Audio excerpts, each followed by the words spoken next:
Hello. हाँ भैया, हाँ। जी भैया। ठीक है भैया। Okay okay. चलिए हाँ। चलिए सबसे पहले आप लोग जुड़े उसके लिए सबका धन्यवाद। और आप लोगों को पता ही होगा कि आज जो हम डिस्कस करने वाले हैं वो डिफरेंट पॉलिटिकल इकोनॉमिक आइडियोलॉजीज पे करने वाले हैं ना, सोशो पॉलिटिकल और इकोनॉमिक आइडियोलॉजीज। मतलब कुछ विचारधाराएं सिंपल भाषा में हम कहें, हिंदी भाषा में, तो ज़्यादातर बच्चे समझ पा रहे होंगे इस चीज़ को। आपने इन सब देखिए शब्दों को या विचारधाराओं को पहले भी बहुत पढ़ा होगा, समझा होगा, या अभी भी जिन बच्चों पे बहुत सारे कोर्सेज हैं जैसे पॉलिटिकल साइंस है किसी पर, या किसी पे हिस्ट्री है, या किसी पर अलग अलग जो सब्जेक्ट्स हैं बस पेपर्स के बारे में कहीं ना कहीं पढ़ने के लिए मिला होगा, या फिर आप पढ़ रहे होंगे।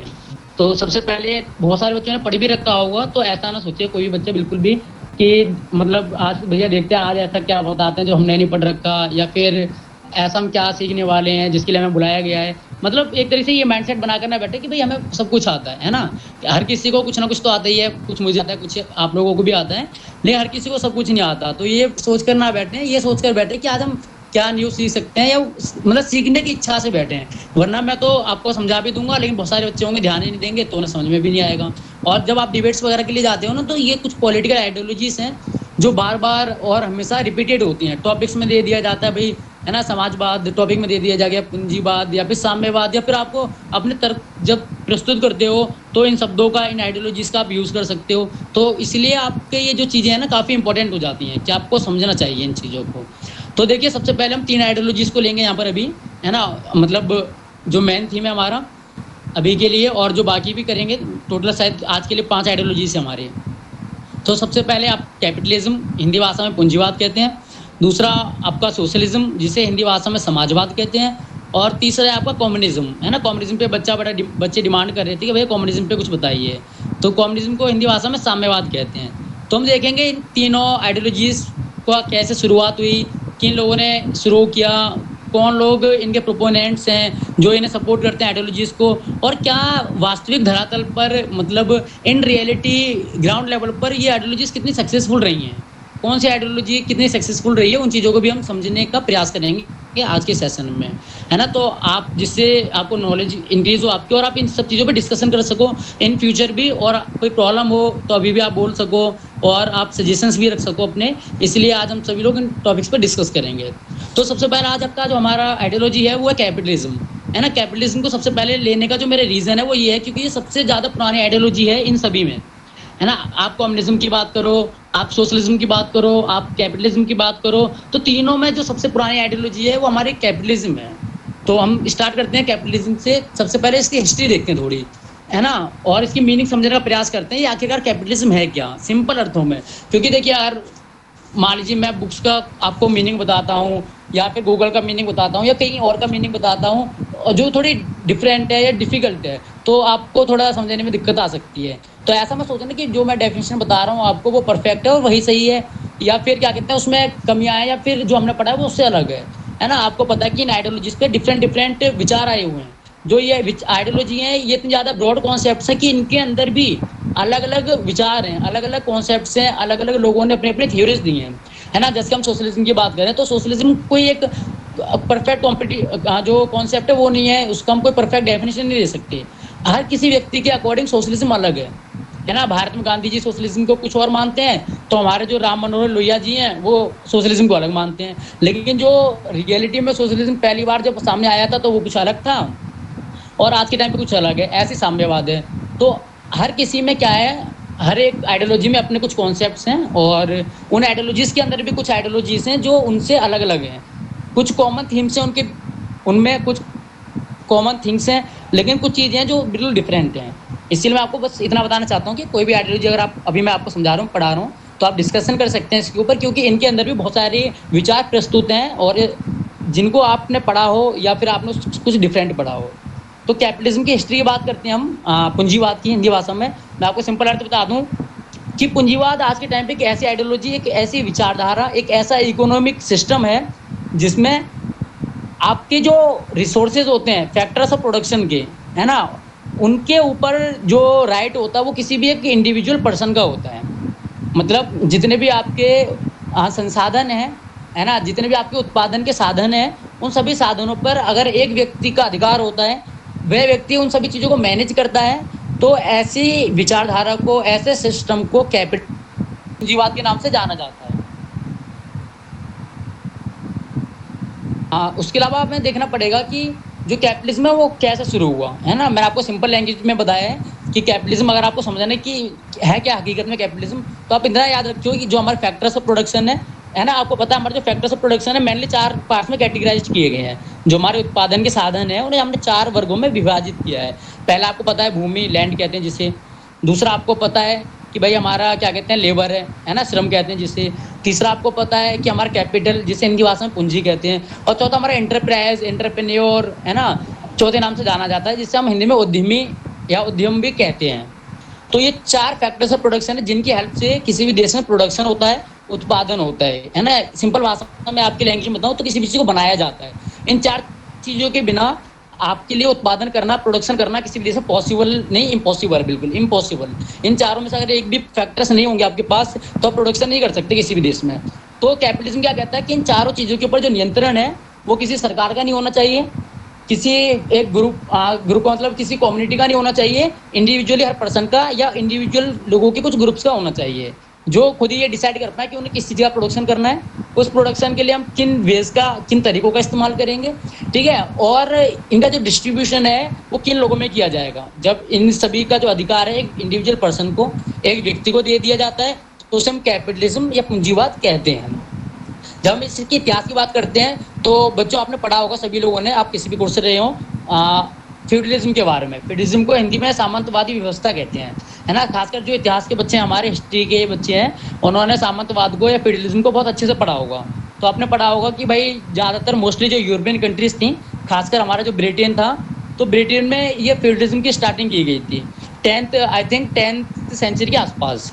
जो आपकी 10वीं शताब्दी थी उसके आसपास आपका जो उसका आसपास आपका जो मेन ऑब्जेक्टिव था या जो स्टार्टिंग किया गया था सिस्टम, पहले फ्यूडलिज्म चलता था।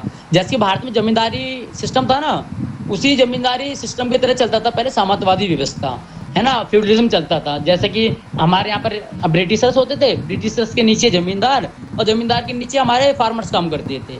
तो ब्रिटेन में क्या होता था, एक किंग होता था, राजा होता था, उस राजा के अंडर में एक फ्यूडल काम करता था, सामंत, है ना? और उसके अंडर में फार्मर से रहते थे। तो वो राजा क्या करता था, पूरा आसपास का जो प्रॉपर्टी राइट था वो फ्यूडल को दे देता था, सामंत को देता था, है ना? सामंत मतलब एक व्यक्ति का नाम जो बहुत पावरफुल हुआ करता था, जिसे राजा कंट्रोल दे देता था, प्रॉपर्टी राइट दे देता था जिस व्यक्ति को, एकमात्र, है ना? वो मतलब आपके जो खेत वगैरह है या जो प्रॉपर्टी है वो सामंत के हाथ में आ जाती थी, फ्यूडल के हाथ में। तो वो फ्यूडल क्या करते थे, वहां पर फार्मर्स से बोलते थे अगर आपको यहाँ पर रहना है, आपको घर चाहिए रहने के लिए, तो आपको खेतों में काम करना पड़ेगा, है ना? आपको फार्मिंग करनी पड़ेगी और आपको प्रोडक्शन करना पड़ेगा हमारे लिए। और आप जब प्रोडक्शन करोगे तो उसमें से जो कुछ हिस्सा होगा, कुछ पार्ट होगा, वो आप लोगों को हम आपकी जीविका निर्वाह के लिए, जीवन जीने के लिए, जीवन यापन के लिए दिया करेंगे, जितना आपको प्रोडक्शन करोगे उसके अकॉर्डिंग। तो इसमें क्या हुआ कि प्रॉब्लम्स क्रिएट होने लगे। प्रॉब्लम्स क्या कि फार्मर्स बड़े परेशान होने लगे कि भाई वो मेहनत इतनी ज़्यादा करते हैं। आप खुद सोच के देखिए कि फार्मर्स अपने खेतों पे बहुत ज़्यादा मेहनत कर रहे हैं और उसके बाद जो भी प्रोडक्शन हो रहा है वो सब कौन ले जा रहा है, फ्यूडल ले जा रहा है ना? प्रॉफिट कमा रहा है फ्यूडल, और जो मेहनत कर रहे हैं वो हमारे फार्मर्स कर रहे थे, मतलब हमारे मतलब जो ब्रिटेन के फार्मर्स वगैरह थे वो मेहनत कर रहे थे वहाँ पर। तो धीरे धीरे क्या हुआ, ये जो फ्यूडल व्यवस्था थी इसके खिलाफ लोगों ने आंदोलन, रेवोल्यूशन स्टार्ट कर दिया, है ना, ब्रिटिश के अंदर। तो ब्रिटिश में क्या हुआ, वो क्रांति शुरू हो गई और इस क्रांति के बाद जो फ्यूडल सिस्टम था, फ्यूडलिज्म जो सिस्टम था, उसे समाप्त कर दिया गया। और समाप्त करने के बाद बोला गया कि देखिए अब ऐसा नहीं होगा, अब जितना प्रोडक्शन होगा, ठीक है, उसमें से जितनी फार्मर्स को आवश्यकता होगी फार्मर्स रखेंगे, और बाकी जो प्रोडक्शन बचा हुआ होगा उस प्रोडक्शन का क्या किया जाएगा, मार्केट में उसे सेल कर दिया जाएगा, बेच दिया जाएगा, जिससे जो सरप्लस वैल्यू आएगी, जो फायदा होगा वो हमारे फार्मर्स को, तो जो प्रॉफिट होगा वो फार्मर्स को। तो यहीं से विकास होता है कैपिटलिज्म का, है ना? फादर ऑफ कैपिटलिज्म बच्चों कहा जाता है एडम स्मिथ को। आपने बहुत भली भांति एडम स्मिथ का नाम सुना होगा, है ना? वो फादर ऑफ इकोनॉमिक्स भी है साथ में, है ना? इकोनॉमिक्स की जो शुरुआत की गई थी वो एडम स्मिथ के विचारों के द्वारा ही हुई थी। उन्होंने 1776 में 1776 में एक पुस्तक लिखी थी, वेल्थ ऑफ नेशंस, है ना? जिस बुक के अंदर बेसिक आइडिया था कैपिटलिज्म का, जिसके अंदर इकोनॉमिक्स में जो टर्म्स दिए गए हैं, इकोनॉमिक जो सिस्टम बनाया गया कैपिटलिज्म, है ना, उसे बढ़ावा देने का कार्य किया गया था। तब से लोग जो थे एडम स्मिथ को फॉलो करने लगे थे। और उनके विचारों को अपनाने लग गए थे। तो इन्हीं विचारों के आधार पर वेल्थ ऑफ नेशन जो पुस्तक थी उसमें लिखा गया कि भाई देखिए, किसी भी गवर्नमेंट के द्वारा या किसी भी मोनार्क के द्वारा, है ना, इकोनॉमी पे कंट्रोल नहीं होना चाहिए। जो फैक्टर्स ऑफ प्रोडक्शन है ना, जिस तरीके से फ्यूडल करते थे, हर एक चीज पर खुद कंट्रोल कर लेते थे, किसानों को ज्यादा अधिकार नहीं मिल पाते थे, सरप्लस वैल्यू नहीं मिल पाती, तो बोला नहीं, हर व्यक्ति को ये इजाजत होनी चाहिए कि वे अपना विकास कर सके प्रोडक्शन करके। जिस व्यक्ति में जितनी एबिलिटी है उसकी एबिलिटी के अकॉर्डिंग उससे उसका हिस्सा मिलना चाहिए। ऐसा नहीं है कि प्रोडक्शन वो करें, फायदा कोई और उठा ले, प्रॉफिट कोई और उठा ले। तो वहां पर बोला गया एडम स्मिथ जी के द्वारा कि ये काम करेंगे, अब से हम एक ऐसा सिस्टम होगा हमारे देशों में जहाँ पर इंडिविजुअल हर पर्सन को एबिलिटी, जिसके अंदर एबिलिटी है वो प्रोडक्शन करेगा, है ना, फैक्टर्स ऑफ प्रोडक्शन पे ऑनरशिप क्या कहते हैं स्थापित करेगा। और उसके बाद जो प्रोडक्शन होगा, उस प्रोडक्शन की हेल्प से जो पैसे कमाएगा, जो प्रॉफिट कमाएगा, वो इंडिविजुअल पर्सन कमाएगा। इसमें गवर्नमेंट का कोई हाथ नहीं होना चाहिए। ये जो मोनार्क हैं या गवर्नमेंट है हमारे, इसे कोई लेना देना नहीं होना चाहिए। सिंपल भाषा में सिर्फ उस व्यक्ति का राइट होना चाहिए जो प्रोडक्शन कर रहा है। तो यहाँ से स्टार्टिंग होती है आपकी कैपिटलिज्म की, है ना। जैसे मैंने आपको बताया था, कैपिटलिज्म मेन विचारधारा यही कहती है कि इन चीज़ों पर जो नियंत्रण है वो एक व्यक्तिगत रूप से एक व्यक्ति का होना चाहिए जो उत्पादन कर रहा है ना, जो प्रोडक्शन कर रहा है, उसका राइट होना चाहिए इन चीज़ों पर, फैक्टर्स ऑफ प्रोडक्शन पर। तो अब क्या हुआ, जब कैपिटलिज्म का ऐसे स्टार्टिंग हुई, एडम स्मिथ ने थ्योरी दी कि देखिए इससे बहुत फायदा है हमें। उन्होंने एक इनविजिबल हैंड की थ्योरी दी थी कि इससे हमें क्या फायदा होगा, कि मान लीजिए हम कैपिटलिज्म को लागू करते हैं, तो एक सामने वाले व्यक्ति शॉप खोलता है, दूसरा उससे अगेंस्ट में खोलता है, तो दोनों आपस में कॉम्पिटिट करेंगे, और जिसके अंदर जितनी एबिलिटी होगी, जो जितना अच्छा क्वालिटी वाला प्रोडक्ट बनाएगा, ठीक है, उसकी जो सेल्स है वो ज़्यादा होगी और वो व्यक्ति ज़्यादा प्रॉफिट कमाएगा। और जब सामने वाला व्यक्ति इस चीज़ को देखेगा तो वो भी ये सोचेगा कि मुझे भी ऐसे करना चाहिए, तो वो और अच्छा प्रोडक्ट बनाएगा। इससे क्या होगा, प्रोडक्ट की जो क्वालिटी है वो बहुत बेटर होगी, और साथ ही साथ दोनों मिलकर प्रोडक्शन करेंगे और प्रॉफिट भी कमाएंगे, है ना। तो जो जो व्यक्ति प्रोडक्शन करना चाहते हैं उन सभी को अधिकार होगा, तो ये लोग धीरे धीरे अपना भी डेवलपमेंट करेंगे और न्यू न्यू इन्वेंशंस भी होगी। आपको पता है जब कॉम्पिटिशन होता है, तो कॉम्पिटिशन की वजह से ही किसी भी इस चीज़ का स्टैंडर्ड बढ़ता है। जैसे कि आप देखिए दिल्ली यूनिवर्सिटी में बहुत ज़्यादा कॉम्पिटिशन है, तो दिल्ली यूनिवर्सिटी में जो कॉम्पिटिशन है, तो यहाँ पर जो ज़्यादातर जो स्टूडेंट्स होते हैं कॉम्पिटिशन की वजह से काफ़ी ज़्यादा जागरूक रहते हैं और काफ़ी ज़्यादा अपने आप में सुधार करने का कार्य करते हैं। वो सोचते हैं कि भाई जब सामने वाला कर सकता है इतना बढ़िया, तो हम इससे भी बढ़िया कर सकते हैं। तो कंपटीशन की वजह से चीज़ें सुधरती हैं। ये एडम स्मिथ ने यहाँ पर बोला कि फ्री कंपटीशन होना चाहिए, है ना, बिल्कुल free competition, no intervene of state, है ना, राज्य का, सरकार का यहाँ पर कोई इंटरवेन, कोई हस्तक्षेप नहीं होना चाहिए। तो इस थ्योरी के द्वारा, ये हिस्ट्री आपकी कैपिटलिज्म की, इस थ्योरी के द्वारा जो एडम स्मिथ ने बोला, father of capitalism, father of economics, है ना, जो वेल्थ ऑफ नेशंस बुक लिखी थी, उसके द्वारा आपकी कैपिटलिज्म की शुरुआत हो जाती है ऑफिशियली रूप से। और कैपिटलिज्म को अमेरिका हो गया, आपका ब्रिटेन हो गया, ऐसे देश काफ़ी बढ़ावा देते हैं। आपको पता ही है जो इंडस्ट्रियल रेवोल्यूशन हुआ, औद्योगिक क्रांति जो हुई थी, है ना, 19वीं शताब्दी में जो शुरू हुई थी आपकी, 19वीं 20वीं शताब्दी में बढ़ चढ़कर आगे आई थी, हमारे सामने आई थी। उसके द्वारा ही ब्रिटिश हो या अमेरिका हो, दोनों ही देशों में कैपिटलिज्म स्थापित हो पाएगा, है ना। आपको पता है पहले जो प्रोडक्शन होता था वो घरों में होता था, तो घरों में जो प्रोडक्शन होता था बाद में वो किस में होने लग गया, फैक्ट्रीज में होने लग गया। फैक्ट्रीज में वर्कर्स की जरूरत होने लग गई, तो जो ज़्यादातर लोग थे उन्हें भी एम्प्लॉयमेंट का एक तरीका मिल गया। और जो व्यक्ति, जो बिजनेसमैन हुआ करता था, वो इन चीज़ों को कंट्रोल करता था, जिससे वो प्रॉफिट भी कमाता था, जिससे कंपटीशन भी होता था। तो आप देखिए कि इंडस्ट्रियल रेवोल्यूशन का बहुत बड़ा हाथ है कैपिटलिज्म को बढ़ावा देने में। आप कह सकते हो औद्योगिक क्रांति की वजह से हमारा जो पूंजीवाद है वो काफ़ी हद तक सफल हुआ, उसकी एक देन है ये। कैपिटलिज्म को जो आगे बढ़ाने का श्रेय जाता है वो एक तो हमारे एडम स्मिथ जी को भी जाता है, और जो औद्योगिक क्रांति हुई थी ब्रिटेन में, अमेरिका वगैरह में, उनको बहुत बड़ा इसका श्रेय जाता है।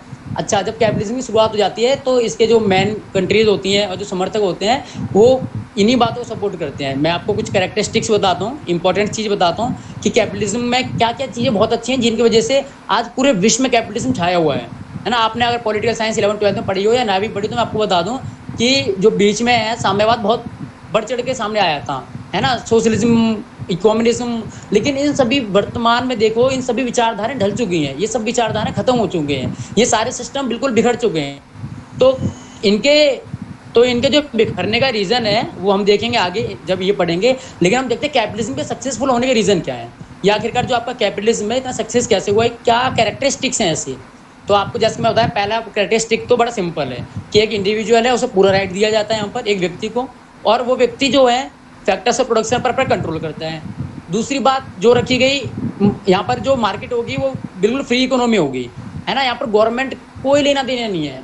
कैपिटलिज्म में साफ साफ बोला जाता है भाई सरकार का कोई लेना देना नहीं होना चाहिए प्रोडक्शन से।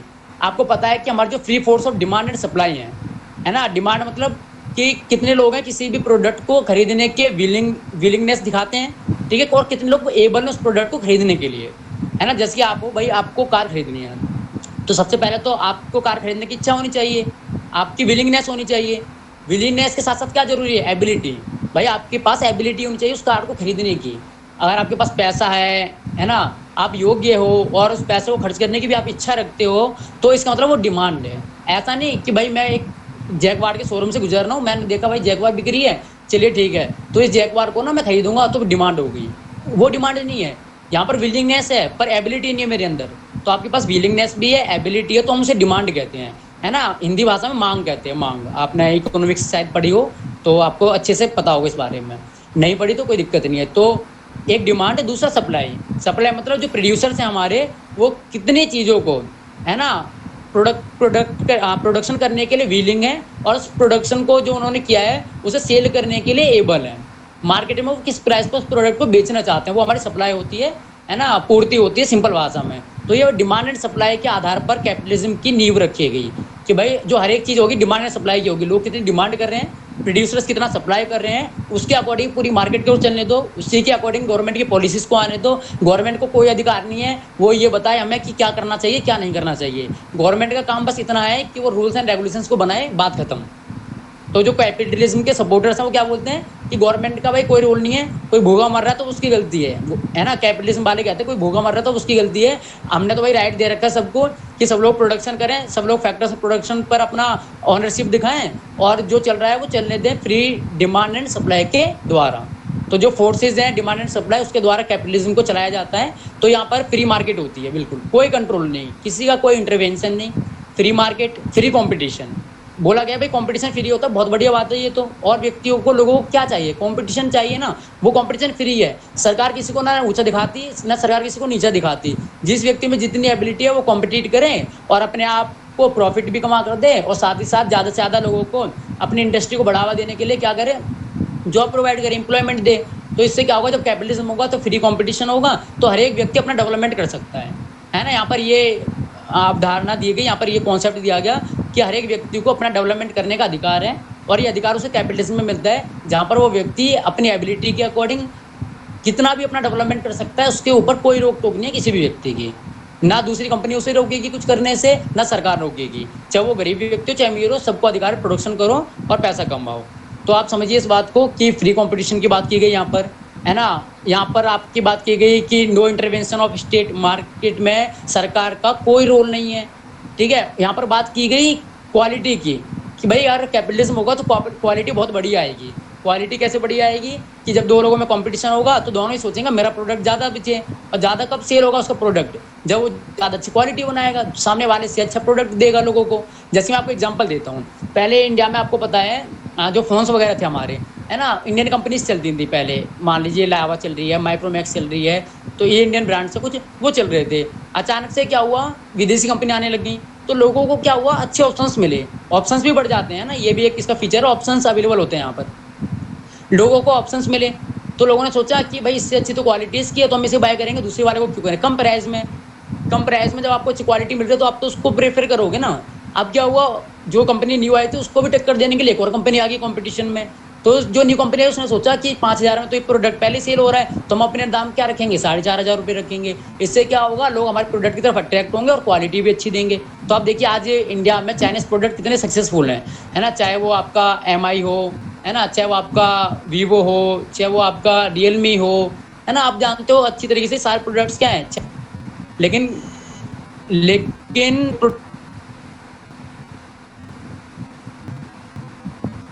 क्वालिटी की वजह से और साथ ही साथ इनके प्राइस की वजह से, और इंडियन जो प्रोडक्ट्स थे वो कहीं ना कहीं जो इंडियन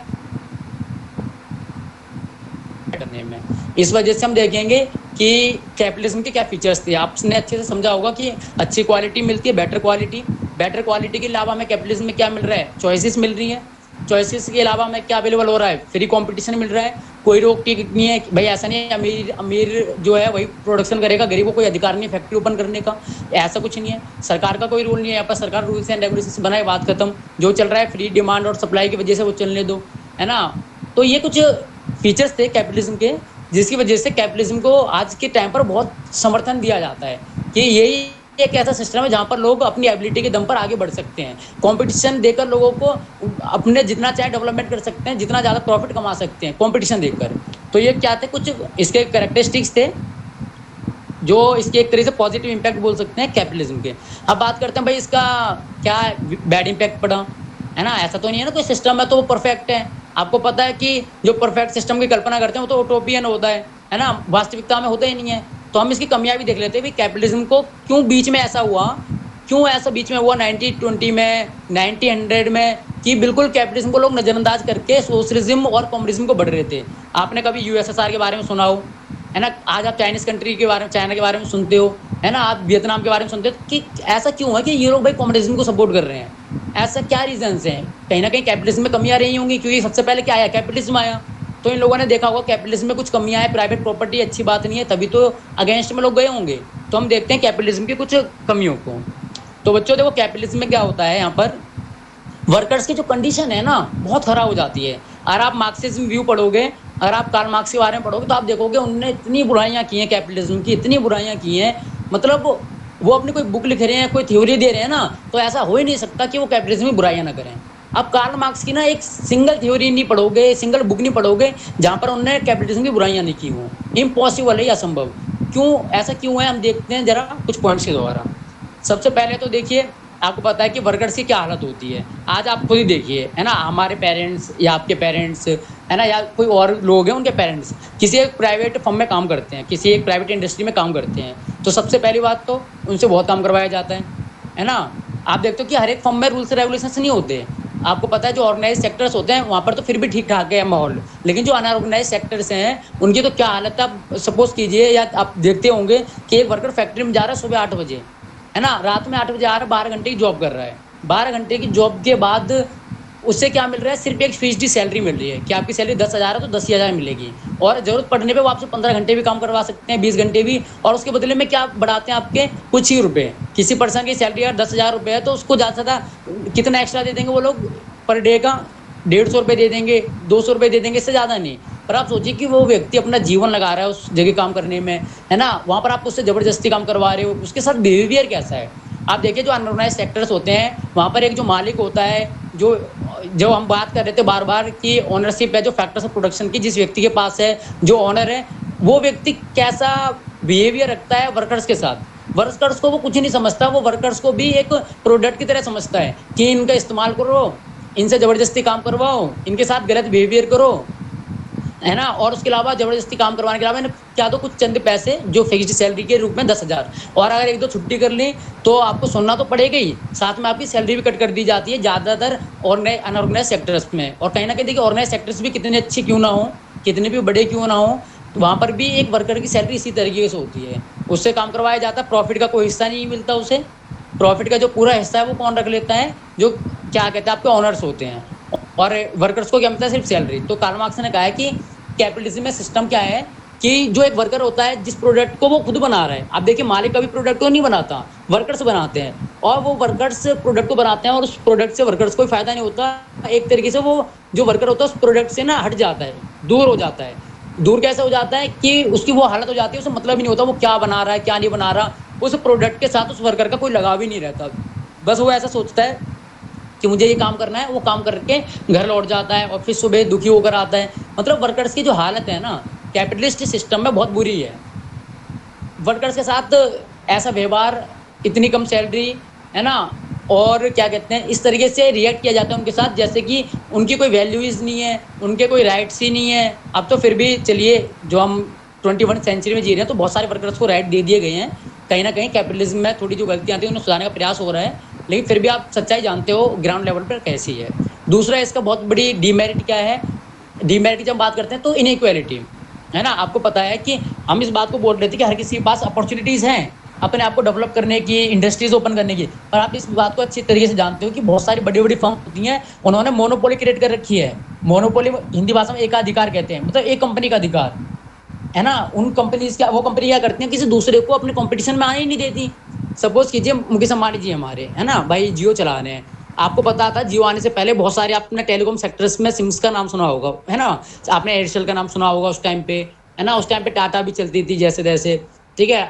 एयरटेल के अलावा आपने वोडा आइडिया अलग अलग सुनते थे, आज वो दोनों ही मर्ज हो गए आपस में क्योंकि कंपटीशन नहीं दे पा रहे भाई, है ना? और भी आपने बहुत सारे टेलीकॉम कंपनीज के नाम सुने होंगे, लेकिन जब से आप जियो आई आपने देखा होगा मुकेश अंबानी जी ने इतना कंपटीशन दिया उन लोगों को कि वो बिल्कुल बर्बाद हो गई हैं, गिर चुकी हैं, है ना? और वो क्या करते हैं कहीं ना कहीं, बाकी या तो कंपनीज को अपने आप में मिला लेते हैं या फिर दूसरी कंपनी को बढ़ने का मौका ही नहीं देते।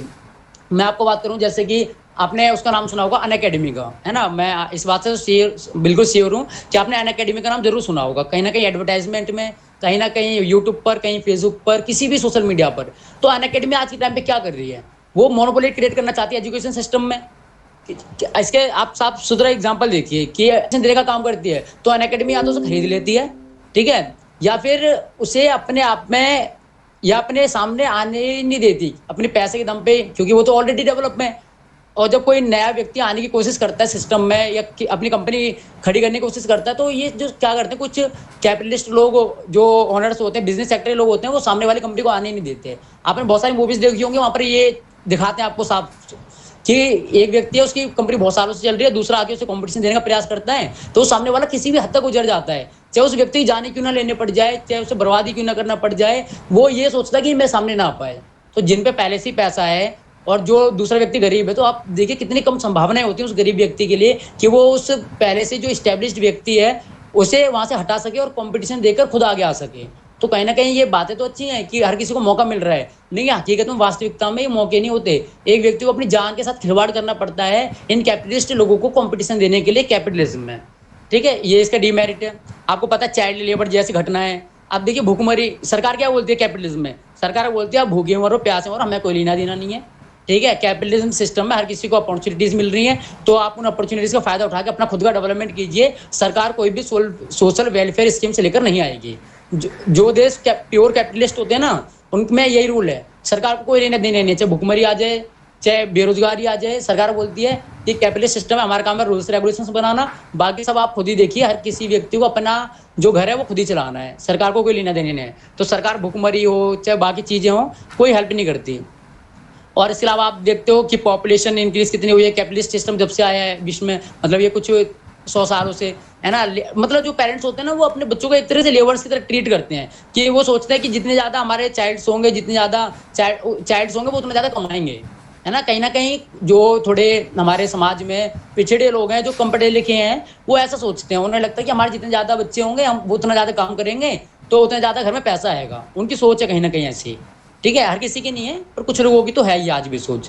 तो इस वजह से क्या कहते हैं कहीं ना कहीं पॉपुलेशन में वो कंट्रीब्यूट करते हैं, पर वो ये नहीं सोचते कि बच्चे पैदा होते हैं तो नहीं कमाएंगे ना, 20 साल के 25 साल के होंगे तब कमाएंगे, और तब कमाएंगे तब तक तो उन्हें खिलाना पिलाना भी पड़ेगा, जबकि तुम्हारी स्थिति खुद खराब है तो आप उन्हें कैसे पालोगे? और दूसरी बात ये भी कि अगर वो क्या कहते हैं आगे चल के कमाने भी लगते हैं तो कहीं ना कहीं उन्हें भी तो रिसोर्सेज चाहिए ना। तो जो पहले से ही रिसोर्सेज लिमिटेड है, आपको पता है कि विश्व में सारे रिसोर्सेज लिमिटेड है, तो उन लिमिटेड रिसोर्सेज में वो भी अपने कुछ हिस्सा चाहेंगे। तो इससे क्या होगा, विश्व में जो आज स्थिति उत्पन्न हो चुकी है वो स्थिति उत्पन्न होने का कहीं ना कहीं कैपिटलिज्म को दोषी ठहराया जाता है। और पॉल्यूशन आप जानते हो भाई, कैपिटलिस्ट सिस्टम में कोई मतलब नहीं है इन्वायरमेंट का क्या हाल है, एक बिजनेस सेक्टर के लोगों को मतलब है प्रॉफिट से, है ना? जो मेन थीम है ना, जो जिसके चारों ओर कैपिटलिज्म घूमती है, वो है आपके प्रॉफिट। तो ये लोग क्या करते हैं, प्रॉफिट के चक्कर में कुछ भी करते हैं। इन्हें बोलते हैं भाई प्रॉफिट चाहिए, चाहे जंगल कटवा दो, चाहे फॉरेस्ट बर्बाद करवा दो, चाहे कितना भी पॉल्यूशन कर रहे हो ये लोग, है ना, कितना भी नॉइस पॉल्यूशन हो मशीनों के द्वारा, कितना भी एयर पॉल्यूशन हो, है ना, धुएं निकल रहे हो फैक्ट्री से, पर इन्हें क्या मतलब है? चाहे लोग आसपास के लोग, आपको पता है आपने ट्रेजेडीज बहुत सारी पढ़ी होंगी कि इस जगह कुछ कंपनीज की वजह से, गैस वगैरह की वजह से लोग आसपास के मारे गए, नॉइस पॉल्यूशन की वजह से कुछ लोगों के जो लीवर है या फेफड़े हैं, जो आपके बहुत सारी चीजें वो खराब हो रही हैं पॉल्यूशन की वजह से। तो कहीं ना कहीं पॉल्यूशन में बहुत बड़ा जो हाथ है वो हमारी इंडस्ट्रीज का है।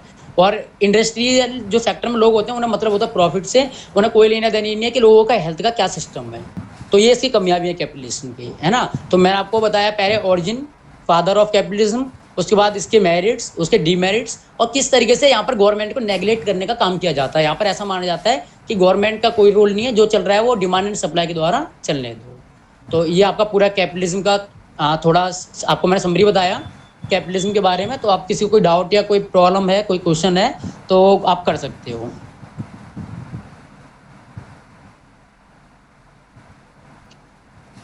भैया,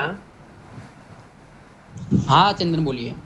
मैं ये बोल रहा था कि अगर कैपिटलिस्ट में भैया इतना ही मतलब वर्कर का हालत नहीं दे रहा था, खराब है, तो फिर अमेरिका जैसे देश जो अभी हाई स्टैंडर्ड में है, जी वहाँ तो स्टैंडर्ड उसका बहुत अच्छा लग रहा है, लेकिन वो तो है कैपिटलिस्ट, तो फिर ये थोड़ा सा द्वंद्व हो जाएगा ना।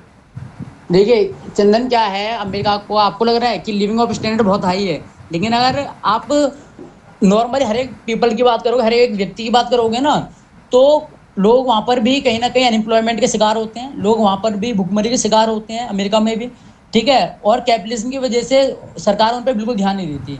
उनके जो भी एजुकेशन सिस्टम है, हेल्थ सिस्टम है, बहुत महंगे महंगे हैं, जो हर किसी के बस के नहीं अपनाना। है ना। अब देखिए क्या होता है, आप जब लिविंग स्टैंडर्ड की बात करते हो, आप जीडीपी की बात करते हो, आप नेशनल इनकम की, भाई अमेरिका की तो जीडीपी सबसे हाईएस्ट है, नंबर वन कंट्री है जीडीपी में। है ना। नेशनल इनकम में। तो आपको पता होना चाहिए कि जितने भी लोग होते हैं देश में, उनकी इनकम को कैलकुलेट किया जाता है और उसका एवरेज निकाला जाता है। तो वो एवरेज कैसे निकलता है कि सब जितनी भी टोटल नंबर ऑफ इनकम आ रही है पूरे देश से, वो डिवाइड कर दो पॉपुलेशन से, तो ये आ जाता है आपको पर कैपिटा इनकम। कि लिविंग स्टैंडर्ड मतलब पर कैपिटा इनकम से जज किया जाता है कि हर एक व्यक्ति लगभग कितना पैसा कमा रहा है। तो मान लीजिए अब अमेरिका में तो एलन मस्क जी भी हैं, अमेरिका में तो जेफ बेजोस भी हैं, अमेरिका में तो वॉरेन बफेट भी हैं। है ना। और भी कितने सारे अमीर लोग हैं वर्ल्ड के रिचेस्ट पर्सन से जो अमेरिका में है। तो जब उनकी इनकम इंक्लूड कर दी जाती है ना, तो वो जो कमा रहे हैं लगभग अमेरिका के 10-10 15-15 करोड़ जो लोग हैं, उनके बराबर, उनसे बराबर के, उनसे ज्यादा भी इनके पास पैसा है। तो एवरेज इनकम में क्या होता है, हमें ऐसा महसूस होता है कि वो सबके सब पर पैसा है, लेकिन जो पैसा होता है कहीं ना कहीं कुछ ही सीमित लोगों के पास होता है। तो इसकी वजह से ना कहीं ये भ्रामक भी हो जाता है हमारे लिए, कि हम जब डाटा देखते हैं कि भाई क्या स्टैंडर्ड है किसी भी देश का, तो हमें लगता है बहुत अच्छा है। है ना। एक्सटर्नली बाहर से लग रहा है स्ट्रक्चर बहुत बढ़िया है, लेकिन इंटरनली देखा जाए तो कहीं ना कहीं समस्याओं का जो सामना है वो करता है हर कोई। और देखिए कहीं ना कहीं अमेरिका में जो पॉपुलेशन है वो अभी अभी भी कंट्रोल में है, अभी भी इतनी ज्यादा नहीं है कि इंडिया की बात कर लें, हम चाइना की बात कर लें या बाकी देशों की, तो उसके मुकाबले। है ना। मतलब उनकी थोड़ी स्थिति पॉपुलेशन में भी ठीक है, लेकिन भैया आप यहाँ देखिए इन्वायरमेंटल प्रॉब्लम। हाँ बोलिए। आपका पॉइंट तो यहीं पे कट जाएगा कि आपने बोला था कि कैपिटलिस्ट में लोग ज्यादा बच्चे पैदा करते हैं और वहां हाँ पे कम बच्चे हैं, अमेरिका में कम बच्चे हैं, कैपिटलिस्ट है, तो फिर हाँ अपने यहाँ ज्यादा है और कम नहीं है, तो फिर थोड़ा सा हाँ। द्वंद्व हो जाता है कि देखिए कैपिटलिस्ट है, देखिए। कम पॉपुलेशन क्यों होगा। हाँ एक सेकंड। देखिए पहली बात तो मैं आपको बता दूं, ये मेरे पॉइंट्स है, मेरे विचार नहीं है। ये जो विचार है जो हमारे इकोनॉमिस्ट थे या जो हमारे कैपिटलिस्ट को सपोर्ट करने वाले लोग थे, उनके विचार हैं। है ना।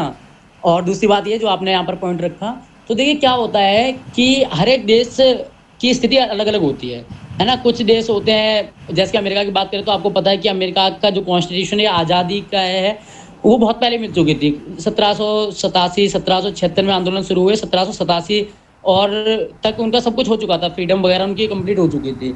तो तब से थोड़े लोग वहाँ पर समझदार और एजुकेटेड हुए। है ना। लेकिन बाकी हम जब कैपिटलिस्ट देशों की बात करते हैं तो वहाँ पर जो स्थिति है वो खराब है कहीं ना कहीं पॉपुलेशन में। तो ये भी हमें समझना पड़ेगा कि अब देखिए आप जब किसी सिस्टम की बात करते हो तो एक देश से आप कंपेयर नहीं कर सकते।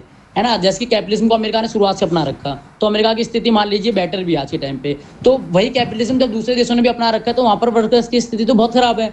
अब अमेरिका में क्या है, हर एक व्यक्ति बर्गर नहीं बनना चाहता। है ना। वो एक तरीके से ऑनर बनना चाहते हैं, और उनको अपॉर्चुनिटीज भी मिल रही है मान लीजिए किसी भी तरीके से। और यही जो चीज़ें बाकी देशों के साथ नहीं हो पा रही, तो हम एक देश को देखकर ये नहीं बता सकते कि हर एक जगह कैपिटलिस्ट सिस्टम में अच्छा है।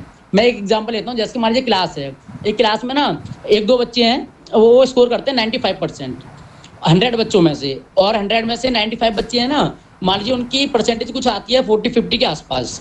तो यहाँ पर अगर आप बोलो कि टीचर बहुत बढ़िया है या जो पढ़ाई का सिस्टम है वो बहुत बढ़िया है, तो कहीं ना कहीं एक दो लोगों का एग्जाम्पल लेकर ये गलत फहमी हो जाएगी हमें कि नहीं भाई ये दो बच्चे तो बहुत बढ़िया है, इनकी तो बहुत हाईएस्ट परसेंट है, तो यहाँ पर जो सिस्टम है बहुत अच्छा है, पढ़ाई बहुत अच्छी चल रही है।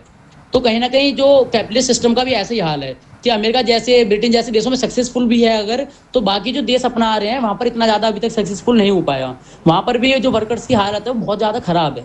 जैसे कि आप एग्जाम्पल लीजिए इंडिया का, इंडिया जो मोस्टली 70-80% है वो कैपिटलिस्ट कंट्री बन चुकी है। 70 से 80 जो % है भारत में, वो कैपिटलिस्ट पॉलिसीज को फॉलो किया जाता है। तो भारत की स्थिति देखिए आप, इतनी ज्यादा बेटर नहीं है बाकियों की कंपेरिजन में। बहुत बहुत धन्यवाद भैया, ठीक है।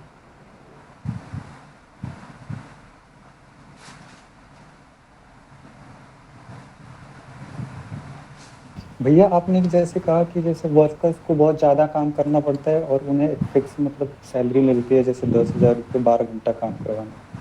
तो यहाँ पे एक तरह से योग्यता भी मैटर करता है, क्योंकि कहीं ना कहीं अगर बंदा पढ़ा लिखा है और पढ़ लिख के अगर प्राइवेट स्कूल में भी काम करता है तो वो 6 घंटे में अच्छी सैलरी लेता है। लेकिन अगर जो पढ़ा लिखा नहीं है, अशिक्षित है, तो उसे कंपनी में काम करना ही पड़ेगा और ज़्यादा काम करवाने पे कम पैसा मिलना ही है। तो यहाँ पे योग्यता भी मैटर जी करता है। जी मिथिलेश जी, देखिए अब यहाँ पर देखिए, अच्छा योग्यता कैसे बनती है ना? योग्यता कैसे बनेगी हमारे अंदर, योग्यता कैसे आएगी है ना? देखिए आपने बोला शिक्षित होना चाहिए। अच्छा कोई भी मान लीजिए पहले से कोई व्यक्ति था, वो गरीब था, ठीक है। अब गरीब था तो क्या हुआ, वो बेचारा स्कूल नहीं जा पाया। जब स्कूल नहीं जा पाया तो उसकी जो एबिलिटी थी हमारी तरह या दूसरे व्यक्ति की तरह वो डेवलप नहीं हो पाई। क्यों नहीं डेवलप हो पाई? क्योंकि पास उसके पास पैसा नहीं था। क्योंकि कैपिटलिस्ट कंट्री में सरकार तो सपोर्ट नहीं करती, सरकार तो फंड नहीं करती स्कूल वगैरह को कि गवर्नमेंट स्कूल खुलवा दो। सरकार तो बोलती है स्कूल प्राइवेट होंगे, हेल्थ सिस्टम प्राइवेट होगा, सब कुछ प्राइवेट होगा। तो जब प्राइवेट होगा तो जो प्राइवेट सेक्टर के लोग हैं उन्हें फीस रखी है बहुत हाईएस्ट।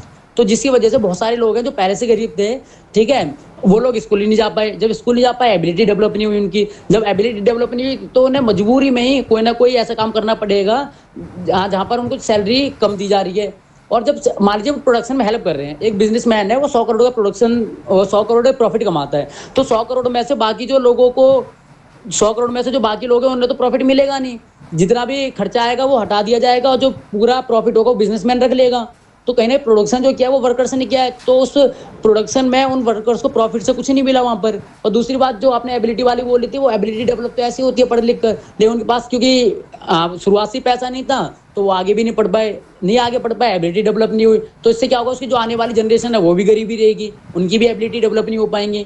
क्यों नहीं हो पाएंगे भाई? क्योंकि कैपिटलिस्टिक जो देश होते हैं वहां पर हर एक चीज प्राइवेटाइज्ड होती है।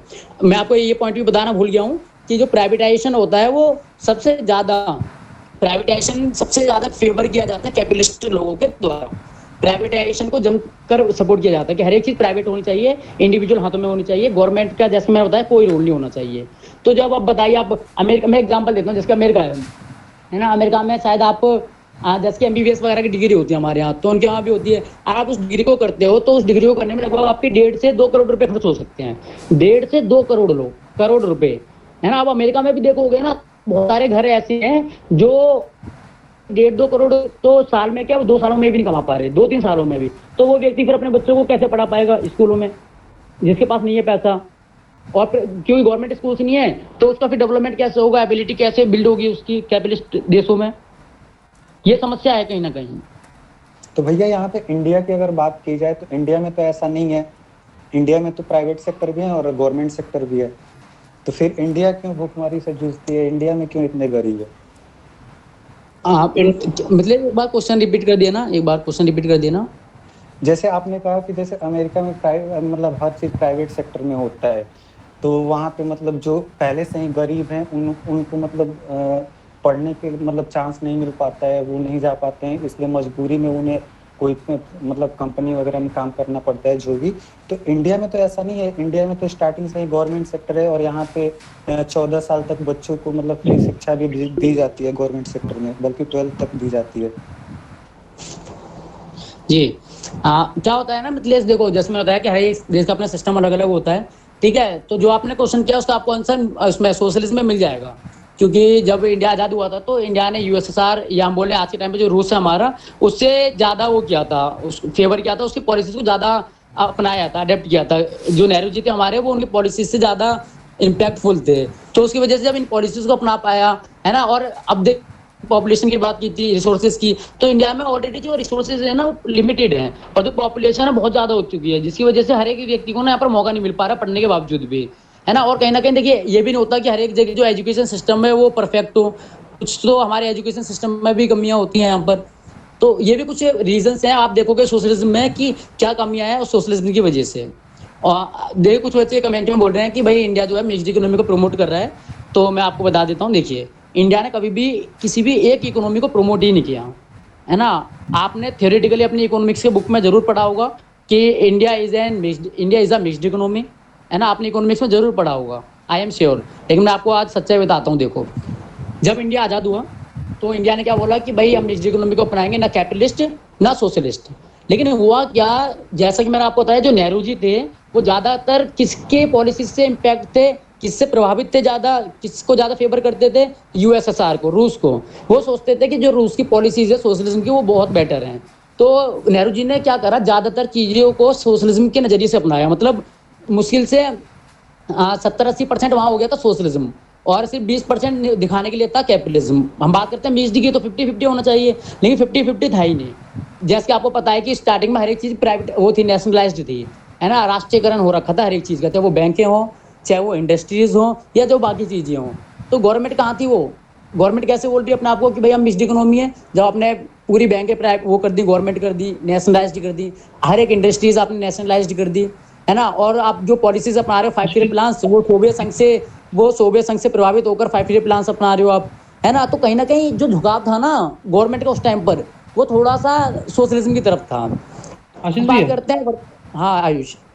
भैया जैसा कि आपने कहा कि मिक्स्ड इकोनॉमी में 50-50, तो ऐसा कहीं नहीं लिखा है, ना ही ऐसा तथ्य है कि 50-50 होना चाहिए। जो स्टेक है वो तो गवर्नमेंट के पास ही रहेगा, जो 50 से ऊपर गवर्नमेंट के पास रहेगा, ये तो कंपलसरी ही है। लेकिन प्राइवेट की साझेदारी भी उसमें रहेगी, बस इतना कहा गया है, देखिए ये नहीं देखिए 50-50। देखिए देखिए देखिए सुनिए सुनिए। देखिए मिक्स्ड इकोनॉमी का मतलब क्या होता है, यहाँ पर मिक्स्ड इकोनॉमी का मतलब होता है कि भाई कैपिटलिस्ट प्लस सोशलिस्ट, है ना, कि भाई जी भैया। कैपिटलिस्ट और प्लस सोशलिस्ट सिस्टम को अपनाएंगे हम। तो जो हमारे यहाँ पर विचार है वो क्या होने चाहिए कि भाई हमें सोशल वेलफेयर को भी प्रमोट करना है, और साथ ही साथ इंडस्ट्रियलाइजेशन को भी सपोर्ट करना है।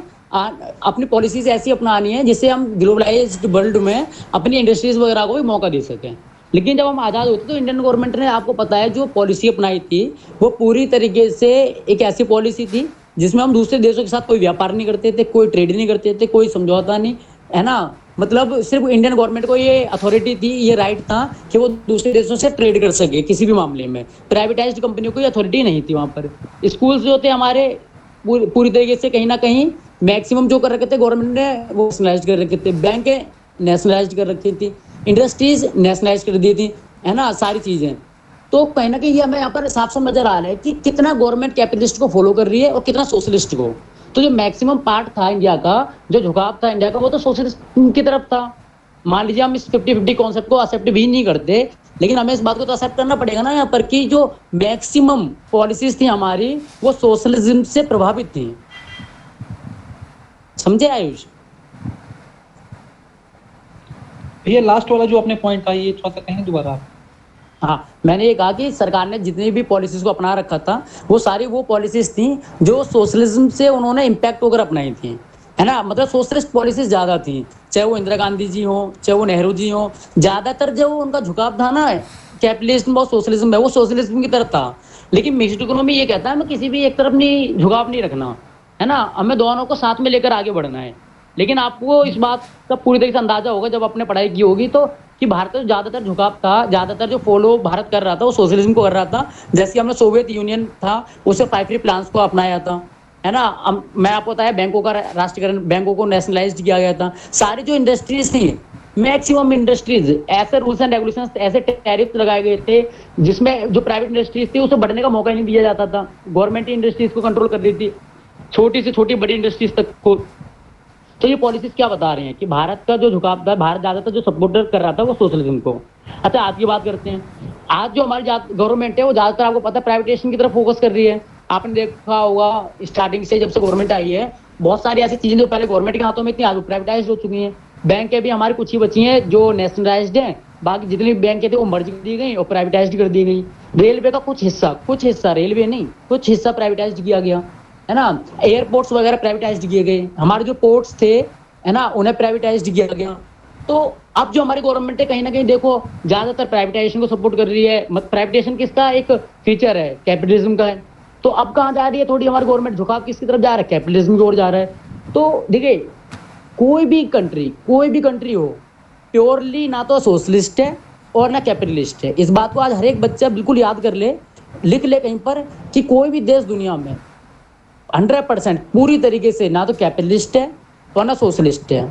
कोई भी देश नहीं है विश्व में, है ना। हर एक देश का क्या है, ज्यादातर अगर वो कैपिटलिस्ट को सपोर्ट कर रहा है तो 5 से 10% कुछ ना कुछ तो परसेंट ऐसी पॉलिसीज होंगी जो सोशलिज्म की तरफ होंगी। और जो देश सोशलिज्म को सपोर्ट कर रहे हैं वो भी कुछ ऐसे पॉलिसीज को अपना रहे हैं आज के टाइम पर जो कैपिटलिज्म से प्रभावित हैं, कैपिटलिज्म से इम्पैक्ट हैं। क्यों है ऐसा? क्योंकि कोई भी एक सिस्टम परफेक्ट नहीं होता अपने आप में। ठीक है, समझे मैं क्या बोलना चाह रहा था यहाँ पर? हाँ भैया समझ गया। हाँ, यही पॉइंट रख रहा था। अब मानिक जी, हो क्या आप यहाँ पर? मानिक जी कहाँ पर हैं ये? जी आशीष भाई, जी आशीष भाई। हाँ, तो मैं पूछ रहा था कि कैपिटलिज्म जी में आशीष भाई, मैं हूँ। हाँ, कैपिटलिज्म में कुछ और डिस्कस करना है क्या, या किसी को कोई डाउट हो, या फिर आप टॉपिक आए कैपिटलिज्म के ऊपर कुछ, तो बच्चे अपने तर्क रख पाए। भैया मुझे नहीं एक आशीष चीज भाई, पूछना है। कैपिटलिज्म तो सभी को पूर्ण रूप से समझ आ ही गया है हाँ ना। पूंजीवाद के जितने भी प्रारूप हैं वो हमें सब स्पष्ट रूप से समझ आ गया। हाँ हाँ, अब क्या आज होता है मानिक के जी कि सत्र में ना जो आशीष भाई, हाँ हाँ आज के सत्र में ना आशीष भाई, आज एक और जो है राजनीतिक विचारधारा को आप जो है ना प्रस्तुत कर दीजिए सभी के समक्ष। बताइए बताइए कौन सी करूँगा? देखिए, कैपिटलिज्म क्या है, इसमें तो सोशलिज्म है ना? नहीं और भैया उसके नहीं, बाद communism अगर है। कम्युनिज्म हो सके, जैसे आशीष भाई नहीं, मैं तो कर दूंगा कम्युनिज्म और सोशलिज्म ये दोनों रिलेटेड ही है हाँ हाँ, ना, बस इनमें डिफरेंस बता देना। ठीक है ठीक है। हाँ जी, तो इन दोनों में जो स्लाइड डिफरेंसेस है वो भी बता देना। तो ये 3 फिलोसफीज आज हमारी डिस्कस हो जाएंगी और उसके बाद डिस्कशन कर लेंगे। जी जी, हाँ जी कोई कुछ बोलना चाह मित्रों, रहा था आप भी सभी चर्चा करिए। हाँ, सभी जो है ना एक्टिवली इसमें पार्टिसिपेट करिए। ये बहुत इंटरेक्टिव सेशन रहेंगे और हम ये निश्चित रूप से ऐसा होगा कि आज के सत्र के बाद आपकी समझ इन विषयों पर बहुत अधिक बढ़ जाएगी। आप अपने आप को ना एक बुद्धिजीवी की तरह समझेंगे और यही इन सब सत्रों का उद्देश्य भी है। तो आप इंटरेक्टिव रहिए, ठीक है जी आशीष भाई। जी, कोई ना कुछ बोलना चाह रहा था। जी भैया मैं बोल रहा था। बोलिए बोलिए। जी भैया, जैसे कि नेगेटिव हम लोग जो इसका पढ़े हैं कैपिटलिज्म का, तो उसमें प्राइस भी आ सकता है क्या, कि कैपिटलिस्ट जो चाहेगा वो प्राइस रखेगा, कोई फिक्स नहीं, गवर्नमेंट का जो जितना मन है वो भी रख सकता है। जी, तो ये हो सकता है। हाँ, मैं बताता हूँ उसके ऊपर। अभिजीत ने बहुत अच्छा पॉइंट रखा यहाँ पर, अच्छा लगा मुझे। इन्होंने बहुत अच्छा क्वेश्चन किया कि क्या भैया कैपिटलिज्म में ऐसा हो सकता है कि जिस प्राइस को एक कैपिटलिस्ट चाहे वो रख सकता है? तो देखिए, ये ना जो बेसिस है, या फिर हम बोले ये जो डिपेंड करता है ना, वो डिपेंड करता है इस बात पर कि उस कंपनी की मोनोपोली है मार्केट में। मोनोपोली मतलब एक अधिकार, क्या वो सिंगल यूनिट है मार्केट में, है ना, या फिर उसके कॉम्पिटिटर्स हैं। अगर मान लीजिए उसके कॉम्पिटिटर्स हैं तो वो अपनी मनमर्जी प्राइस डिसाइड नहीं कर सकता। जैसे कि हम एग्जांपल्स मैंने आपको फोन का एग्जांपल दिया था, तो देखिए अब आपको पता है कि जो वीवो अकेला वो नहीं है, कंपनी नहीं है जो मार्केट में अवेलेबल है फ़ोन की। हमारे पास वीवो भी है, हमारे पास एमआई भी है, हमारे पास कहीं ना कहीं चलिए थोड़ा डाउन है हमारे प्रोडक्ट्स माइक्रोमैक्स और लावा के, लेकिन है तो अवेलेबल तो है ना। चाहे वो सैमसंग हो आपके लिए, चाहे वो आप न्यू जो ब्रांड्स आ रहे हैं, जैसे इन्फिनिक्स आ रहा है ना, और क्या कहते हैं, और भी बहुत सारे ब्रांड्स हैं, मुझे अभी याद नहीं आ रहा। आप लोग अच्छी तरीके से सारे फ़ोन के बारे में जानते होंगे, मुझसे भी ज़्यादा जानते होंगे, उम्मीद है मुझे। तो आप देखिए यहाँ पर इतने सारे ब्रांड्स हैं, तो अब वो कंपनी अगर अपनी मनमर्जी प्राइस चाहे डिसाइड करना, है ना, विदाउट फोन के फीचर्स, मतलब सबके सेम है, 4 फोन्स हैं, चारों के फीचर सेम है, लेकिन एक कंपनी चाह रही है मैं 25,000 रखूँ, एक चाह रही है मैं 10,000 रखूँ, एक कंपनी चाह रही है 50,000। तो ये पॉसिबल नहीं है उनके लिए, है ना। उन्हें पता है कि लोग आज के टाइम पे बहुत चालाक और चतुर हो चुके हैं, उन्हें अच्छे से पता है कि किसके फीचर्स कैसे हैं, ठीक है, और किसका प्राइस कितना होना चाहिए। तो कहीं ना कहीं उनके लिए पॉसिबल नहीं है कि वो डिफरेंट प्राइस रखे सेम प्रोडक्ट और सेम फीचर्स के लिए।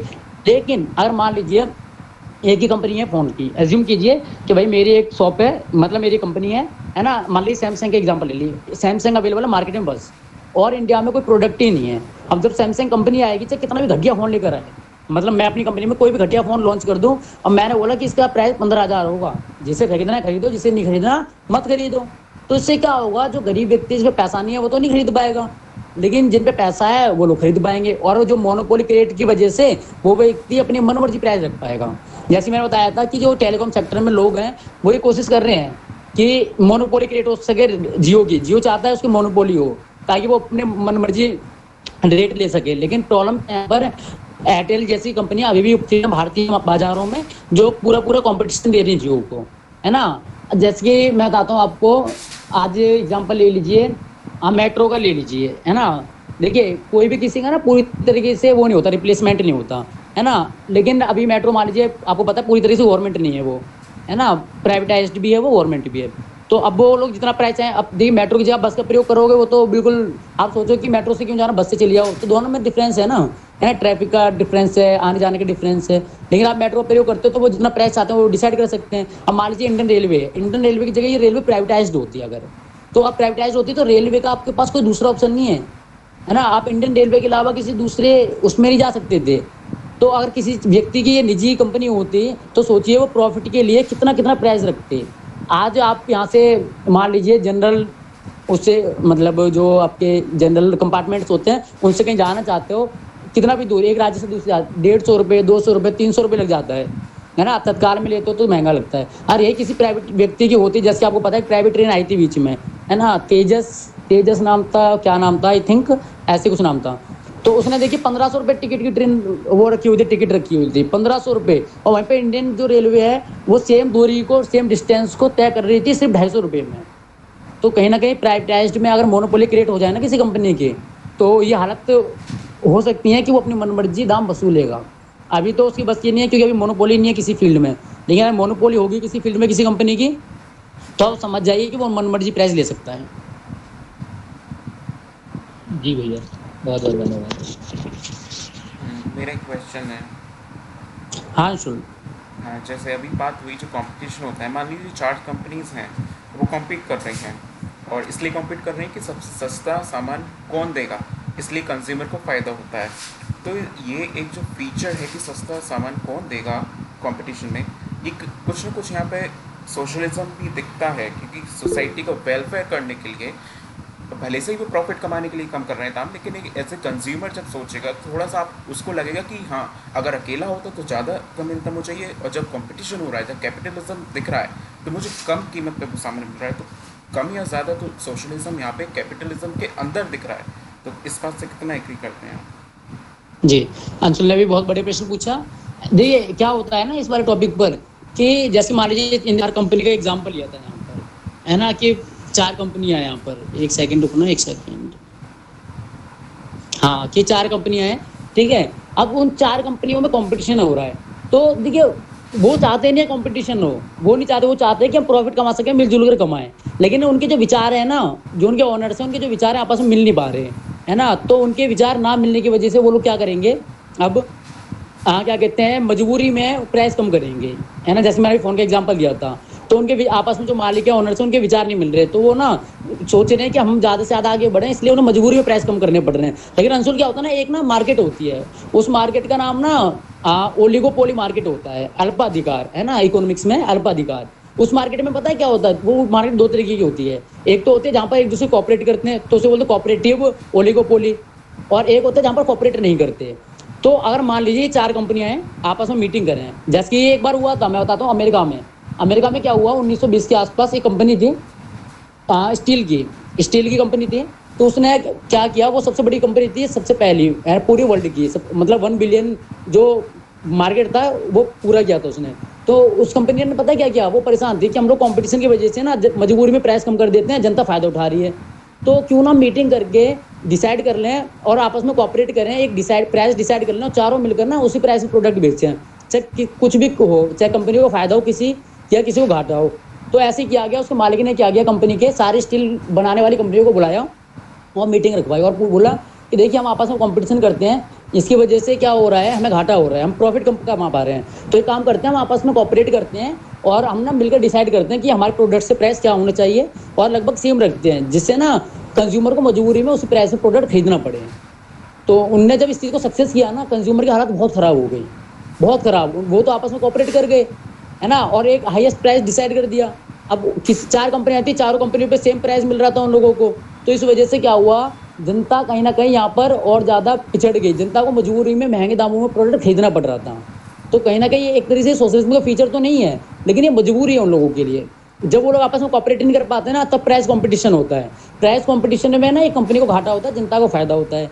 लेकिन जहाँ पर ये लोग आपस में कोऑपरेट कर लेते हैं, जो फर्म्स होती हैं, मान लीजिए आपको पता है कि अलग अलग सेक्टर्स होते हैं हमारे, ऑटोमोबाइल सेक्टर अलग होता है ना, मोबाइल फ़ोन का अलग सेक्टर होता है, कार इंडस्ट्री की बात की मैंने अभी, है, और भी जो सेक्टर्स होते हैं सबका अलग अलग सेक्टर्स है। और कोई सेक्टर आपस में कोऑपरेट कर लेना और एक हाईएस्ट प्राइस डिसाइड कर ले तो प्रॉब्लम क्रिएट हो जाती है। जैसे कि अभी शुरुआत में जब रिलायंस आया था, तो वो क्या कर रहा था, कॉम्पिटिशन कर रहा था, कह रहा था कि भाई हम तो फ्री में देंगे नेट, तुम्हें क्या दिक्कत है, जनता हमारे प्रोडक्ट ले रही है तो लेने दो, ताकि कंज्यूमर अट्रैक्ट हो। लेकिन बाद में क्या हुआ, जब वो शिकायत की बाकी टेलीकॉम कंपनीज ने, आपको पता है कि इंडिया में ना एक टेलीकॉम सेक्टर को कंट्रोल करने के लिए ऑर्गेनाइजेशन है ना, आई थिंक NHAI कुछ करके है ना, तो वो हाँ सॉरी ट्राई, बिल्कुल ट्राई, बिल्कुल सही बोला आप लोगों ने। तो ट्राई, तो वहाँ पर कंप्लेंट की गई कि भाई हम तो ऐसे बर्बाद हो जाएंगे अगर ये फ्री में नेट देंगे तो वहाँ पर ट्राई ने उन्हें सजेशन दिया भाई रिलायंस को कि ऐसा नहीं है, आप अपना प्राइस फिक्स कीजिए। तो बाद में क्या हुआ, मुकेश अंबानी जी को लगा कि कॉर्पोरेट्स में ही फायदा है ना। अब वो टाइम आ चुका है जब कंज्यूमर्स रिलायंस से जुड़ चुके हैं, रिलायंस जियो से, और जियो की तरफ बहुत तेज़ी से अट्रैक्टिव हो चुके हैं, और हम अपना जो काम था नेटवर्क वगैरह का बहुत अच्छा कर दिया हम लोगों ने। तो उन्होंने कॉपरेट करके क्या क्या, देखो हर एक का जो मंथली रिचार्ज है ना लगभग 200 के आसपास है, चाहे वो आपका क्या कहते हैं 28 दिन के लिए 200 रुपये का रिचार्ज मिलता है, बस ये कोई ज़्यादा नेट दे देता है, कोई कम दे देता है। तो उन लोगों ने क्या किया, आपस में कॉपरेट करके प्राइस डिसाइड कर लिया। तो ऐसा हो जाता है कभी कभी अंशुल कि वो सोशलिज्म से तो डिफरेंट है, मजबूरी में लोगों को कंपटीशन की वजह से प्राइस कम करना पड़ता है, वरना अगर कॉपरेट कर लें तो जनता की हालत बहुत खराब हो जाती है।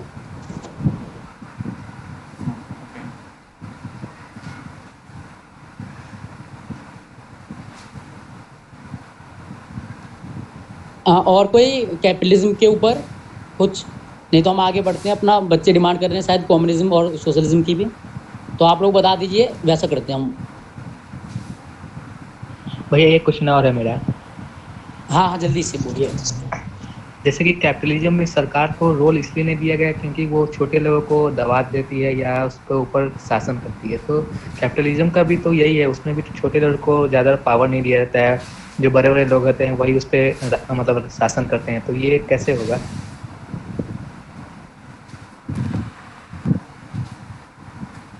हाँ एक सेकंड, किसने पूछा था क्वेश्चन, ये तो मैं अभिजीत भैया मैं।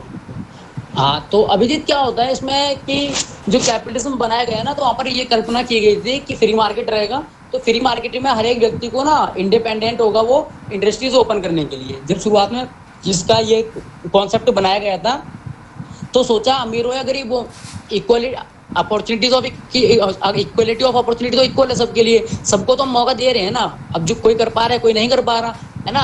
आपने कुछ एक्सेप्शंस पढ़े होंगे कि मान लीजिए कोई बचपन से गरीब है, जैसे मैंने अभी कुछ टाइम पहले बताया था, तो लेकिन इसमें भी थोड़ा अपवाद है, अपवाद एक्सेप्शंस हैं कि कुछ लोग ऐसे भी हुए हैं जो बचपन में जरूर गरीब थे, उनकी फैमिली जरूर गरीब थी, पर उन्होंने इस कैपिटलिज्म सिस्टम का फायदा उठा के अपने आप को एक बिलियनियर बनाया, मिलियनियर बनाया उन लोगों ने, है ना। तो वो लोग ऐसा मानते हैं कि देखिए सरकार की जगह ये सिस्टम ज़्यादा बेटर है, क्योंकि वहाँ सरकार एक्सप्लॉइट करे, इससे अच्छा है कि जो एक व्यक्ति है वो अपने डेवलपमेंट पे ध्यान दे।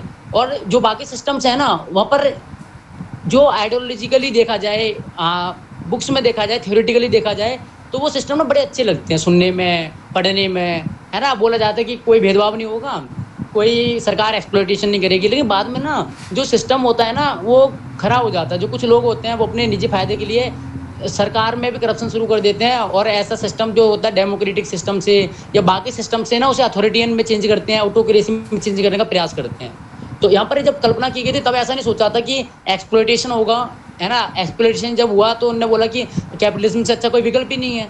आपने सोशलिज्म और कम्युनिज्म अपनाकर देख चुके हैं विश्व में क्या हालत हुई है, USSR की या बाकी देशों की। आज कम्युनिज्म खत्म सा हो गया है, कुछ 4-5 देशों में जीवित है बस, वो भी प्योर फॉर्म नहीं है कम्युनिज्म की, है ना। तो बोला गया तो कौन सा सिस्टम बढ़िया है, फिर कैपिटलिज्म ही बढ़िया है, बाकी सिस्टम तो हम अपना के देख चुके हैं, फेल हो चुके हैं सबके सब। तो कहीं ना कहीं हम बोल सकते हैं कैपिटलिज्म भी अपनाना एक तरीके से, मतलब मान लीजिए सारे सिस्टम है ना वो कैपिटलिज्म है। जी भैया ओके।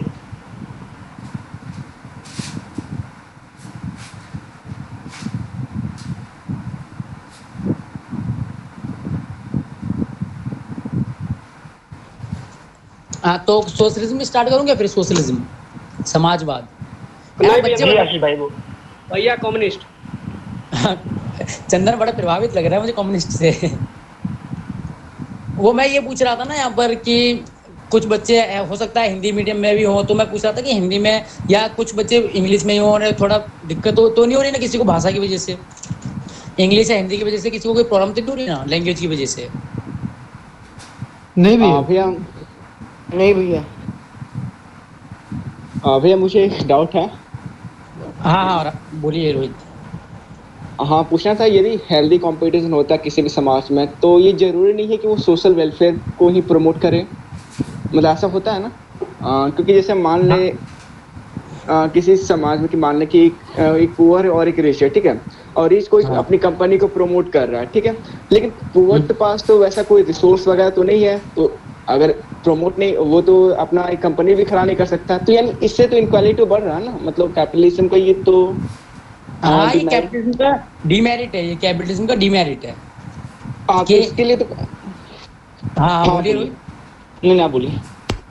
नहीं, मैं ये बस इतना बोल रहा था कि ये कैपिटलिज्म में डीमेरिट एक तरीके से, जिसकी वजह से जो इनक्वालिटी है वो बढ़ रहा है ना, क्योंकि जो गरीब, जैसे मैं बताया था, एक वर्कर है या गरीब व्यक्ति है, तो वो आगे नहीं बढ़ पा रहा वो वहां से किसी भी तरीके से, या उसे आगे नहीं बढ़ने दिया जा रहा। जैसे मैं एग्जांपल दिया था कि जो अमीर लोग होते हैं, आप मूवीज वगैरह में नहीं दिखाया जाता कि अमीर लोग होते हैं हमेशा वो गरीब को दबाने का प्रयास करते हैं वहां पर, और इसकी वजह से कहीं ना कहीं सरकारें भी कंट्रोल में आ जाती है। मान लीजिए कोई इतना अमीर हो जाता है जिसके पास है ना गवर्नमेंट से भी ज्यादा पैसा है ना, तो वो क्या करेगा, ऐसी गवर्नमेंट को स्थापित करेगा देश में। हम जब लोकतंत्र की बात करते हैं तो ऐसी गवर्नमेंट को फंडिंग करेगा, ऐसी गवर्नमेंट को अपनाएगा जो गवर्नमेंट उसके सहारों पे चले, उसके रूल्स एंड रेगुलेशंस जो है वो अपनाए और उसके कंपनी को फायदा पहुंचाए, मतलब उस कंपनी के लिए कोई ऐसा रूल ना लेकर आए जिससे उसे लॉस में जाए कंपनी। तो क्या होता है, वो फंडिंग करता है पैसे के दम पर और जनता की कम और अपनी मर्जी के अनुरूप सरकार को और चुन लेता है। तो कहीं ना कहीं जो वो होता है, जो कैपिटलिस्ट व्यक्ति होता है, वो सरकार को भी एक तरीके से अपने अंडर में लेकर आ जाता है, अपने कंट्रोल में लेकर आ जाता है, जिससे जनता के लिए और समस्याएं उत्पन्न हो जाती हैं। हाँ, तो इसे तो हम हेल्दी कंपटीशन तो नहीं कहेंगे फिर, है ना? नहीं, इसे हेल्थी कॉम्पिटिशन नहीं कह सकते। वही है कि कुछ अच्छाइयाँ भी हैं, कुछ कमियाँ भी हैं, इसी वजह से। ठीक है, थैंक यू। मान लीजिए क्या सोशलिज्म या कम्युनिज्म, बताइए जल्दी से।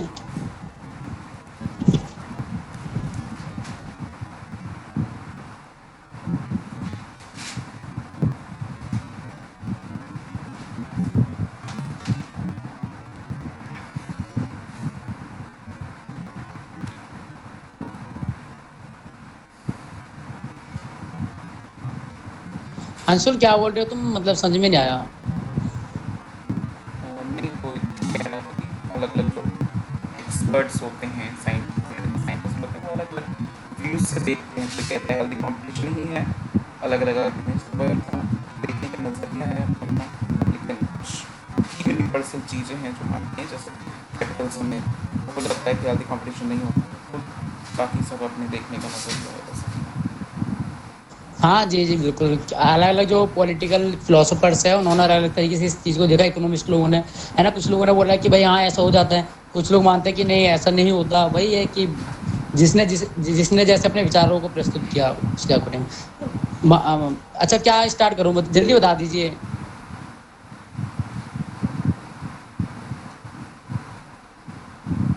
कम्युनिज्म करते हैं स्टार्ट। चलिए ठीक अली भाई है। क्या है कि कम्युनिज्म स्टार्ट कर दीजिए आप, उसके बाद ठीक है। सोशलिज्म रिलेटेड ही है, वो भी क्लियर हो जाएगा, उसके बाद दोनों में डिफरेंस बता देना।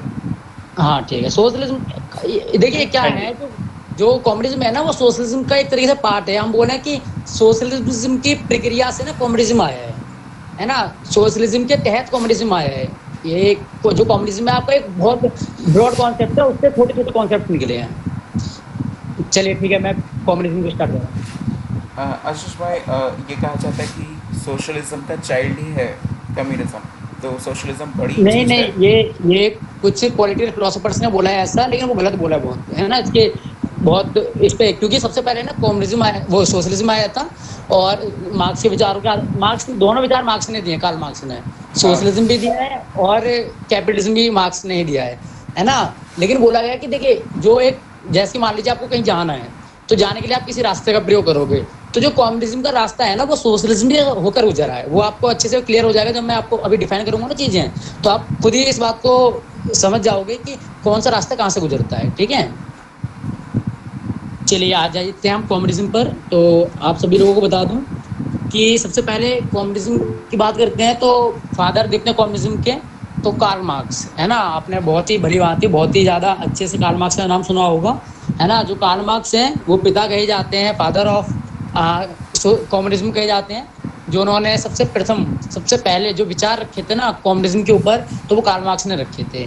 अब हम ये समझते हैं यहाँ पर कि जो कार्ल मार्क्स थे, मतलब उन्होंने ऐसे विचार क्यों रखे, ऐसा क्या हुआ, और कौन सी वो पुस्तकें, कौन सी थॉट्स उन्होंने बोले, मतलब जब उनका जन्म हुआ था उस टाइम पे कैसी कंडीशंस थी समाज में, जिसकी वजह से कार्ल मार्क्स मजबूर हो गए, या उनका टाइम की जो स्थिति थी उसकी वजह से उन्होंने इन विचारों को रखा हो, है ना। क्योंकि देखिए हमारे विचार किससे प्रभावित होते हैं, हम जिस जगह जन्म लेते हैं, जिन चीज़ों को समझते हैं, जिन चीज़ों को पढ़ते हैं, उनसे प्रभावित होते हैं हमारे विचार। तो जब कार्ल मार्क्स से जन्म होता है ना, तो उस टाइम पे जो कैपिटलिज्म होता है, जो औद्योगिकरण होता है ना, वो अपने चरम पर होता है, मतलब बढ़ रहा होता है, वो बिल्कुल इंक्रीज हो रहा होता है। जैसे मैंने बताया था कि एडम स्मिथ विचार दिया करके कैपिटलिज्म का, और उससे पहले से भी कैपिटलिज्म किसी न किसी रूप में चल रहा था।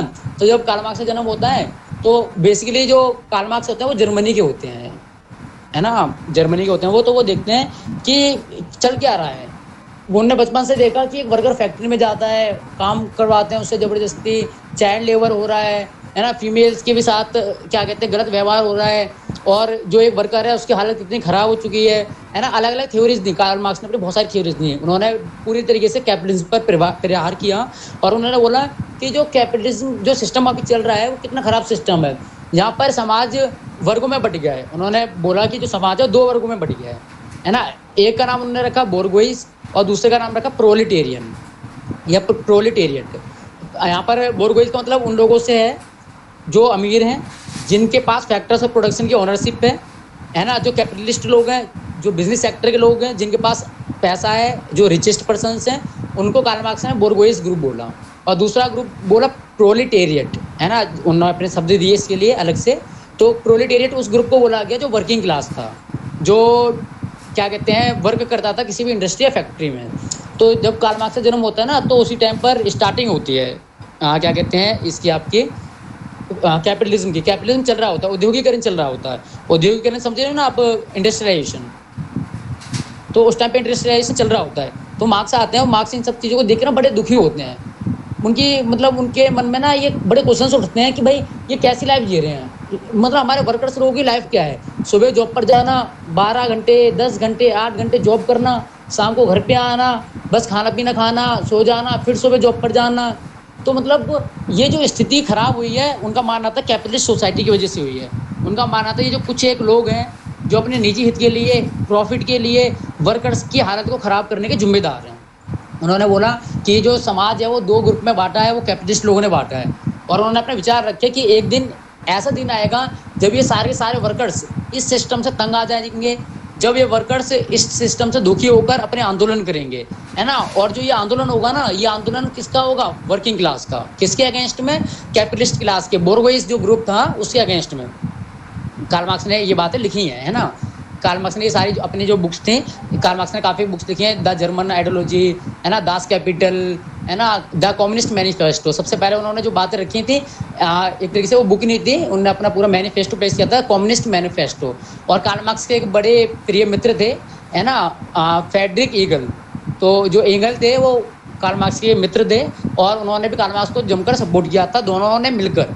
आप कार्ल मार्क्स या मार्क्सिज्म की जब भी कोई थ्योरी पढ़ोगे ना, कभी भी उसमें कार्ल मार्क्स अकेले नहीं रहते।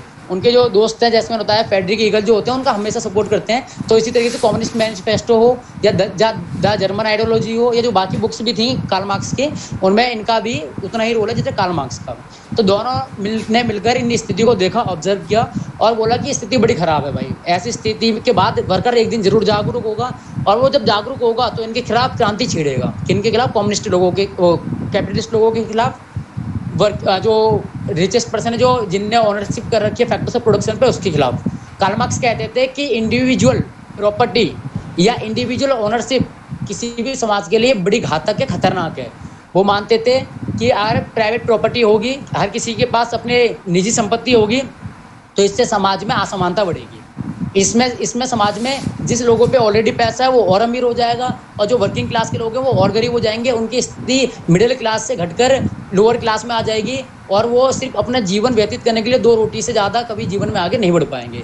उन्होंने बोला कि भाई जो समाज में चल रहा है ये बिल्कुल गलत चल रहा है, इसमें परिवर्तन आना चाहिए, और इस परिवर्तन का जो आधार होगा ये वर्किंग क्लास होगी। जब ये लोग इस चीज़ से बिल्कुल दुखी हो चुके होंगे, जब इन चीज़ों को वो अब और सामना नहीं कर पाएंगे कैपिटलिस्ट लोगों का, जब वो इंडस्ट्रियलाइजेशन को और सपोर्ट नहीं कर पाएंगे, तब ये लोग अपनी क्रांति की शुरुआत करेंगे। और उस क्रांति के द्वारा, क्योंकि कार्ल मार्क्स ने बोला था कि बड़ी संख्या में जो लोग होते हैं ना वो वर्किंग क्लास के होते हैं। मान लीजिए एक एग्जांपल है, सिर्फ किसी भी देश में 100 लोग हैं, तो 100 में से 80 लोग वर्किंग क्लास के होते हैं और 20 ही लोग ऐसे होते हैं जिनके पास ओनरशिप होती है।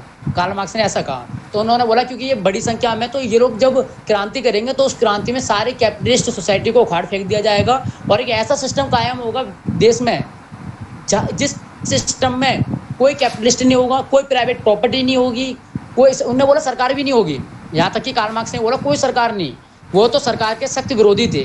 उनका मानना था कि सरकार की तो आवश्यकता ही नहीं है, लोग इतने समझदार हैं, इतने कैपेबल हैं कि वो आपस में कोऑर्डिनेशन करके देश को चला सकते हैं। ऐसा कार्ल मार्क्स का मानना था कि लोग चला सकते हैं, किसी सरकार की जरूरत नहीं है, किसी प्राइवेट प्रॉपर्टी की जरूरत नहीं है, ठीक है। और ये जो असमानता है, असमानता को खत्म करने का एक ही जरिया है, प्राइवेट प्रॉपर्टी को, कैपिटलिज्म को, इंडस्ट्रियलाइजेशन को खत्म कर दो और समाज में जो प्रोलेटेरिएट लोग हैं, जो क्या कहते हैं वर्किंग क्लास के लोग हैं, उनकी सत्ता कायम हो जाए समाज में। तो कार्ल मार्क्स ने अपने इन विचारों को प्रस्तुत किया।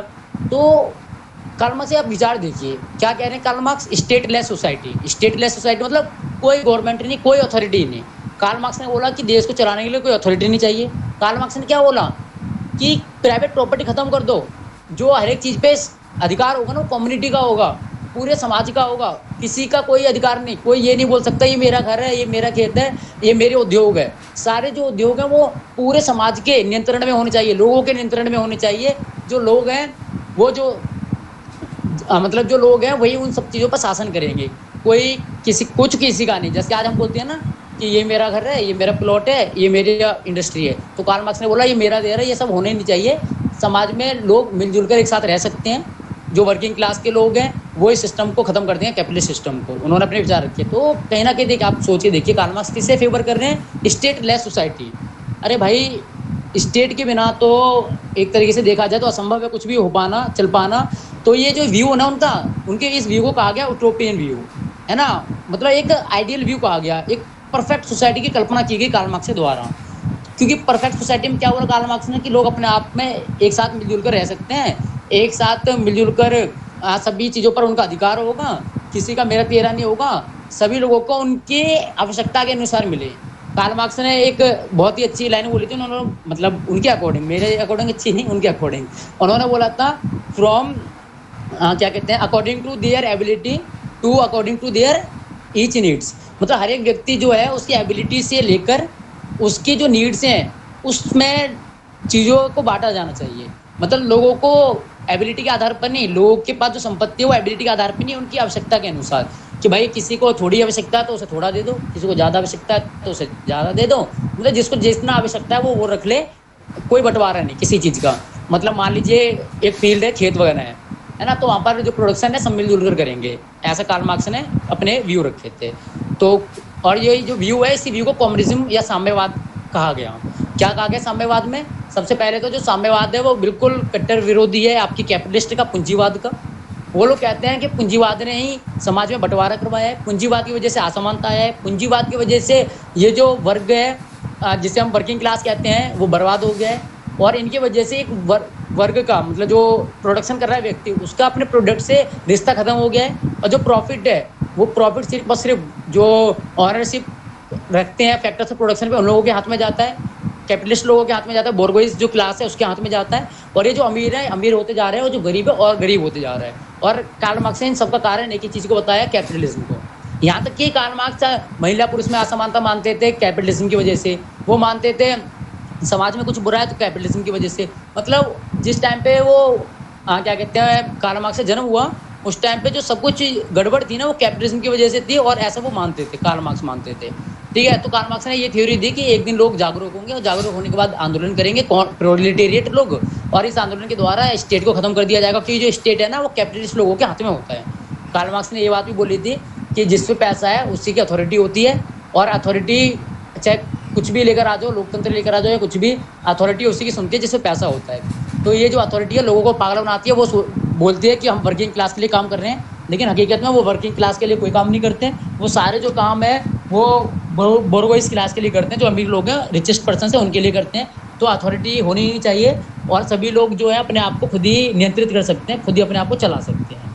तो ये जो विचार रखे कार्ल मार्क्स ने स्टेटलेस सोसाइटी का, तो इसी विचार का नाम रखा गया कम्युनिज्म, है ना। तो कम्युनिज्म को बाद में बोला गया यूटोपियन व्यू। बोले यार कार्ल मार्क्स क्या बोलकर चले गए, मतलब स्टेटलेस सोसाइटी, क्या संभव है ये? क्या लोग जितना कल्पना कर रहे हैं, लोग कार्ल मार्क्स जितनी कल्पना कर रहे हैं कि लोग इतने अच्छे हैं, मिलजुल कर रह सकते हैं, कोई किसी चीज़ का लालच नहीं करता, लोगों को बस अपनी आवश्यकता के अनुसार चीज़ें चाहिए और वो उतनी चीज़ों में जी पाएंगे, खुश रह पाएंगे और अपनी ज़िंदगी बिता पाएंगे।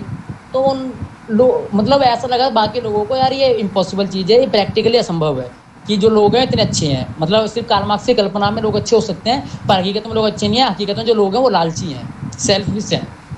लोग अपनी आवश्यकता के अनुसार नहीं, हर एक व्यक्ति ज़्यादा से ज़्यादा चीज़ों पर, ज़्यादा से ज़्यादा संपत्ति पर कब्जा चाहता है, ज़्यादा से ज़्यादा चीज़ों को वो अपने पास रखना चाहता है।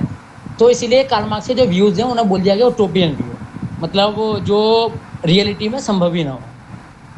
जब ऐसा बोला गया तो अब देखिए क्या होता है, कार्ल मार्क्स की मृत्यु कुछ 1887 के आसपास हो जाती है ना, 1887 आसपास। तो जो कार्ल मार्क्स जब ये व्यू रखते हैं ना अपने सारे, तो उन्हें उनके देश से ना भगा दिया जाता है, मतलब एक तरीके से निकाल दिया जाता है कि यार जो कार्ल मार्क्स हैं लोगों को भड़का रहे हैं, ये हमारी सत्ता खत्म करवाना चाहते हैं। मतलब जो अथॉरिटी थी उन्होंने सोचा कि कार्ल मार्क्स लोगों को भड़काने का काम कर रहे हैं, वर्किंग क्लास को, और ये हमारी सत्ता खत्म करवा देंगे, तो इनका यहाँ पर रहना ठीक नहीं है। तो कार्ल मार्क्स ना एक देश से दूसरे देश में रहने लग जाते हैं, है ना, मतलब कभी किसी देश में कभी किसी देश में।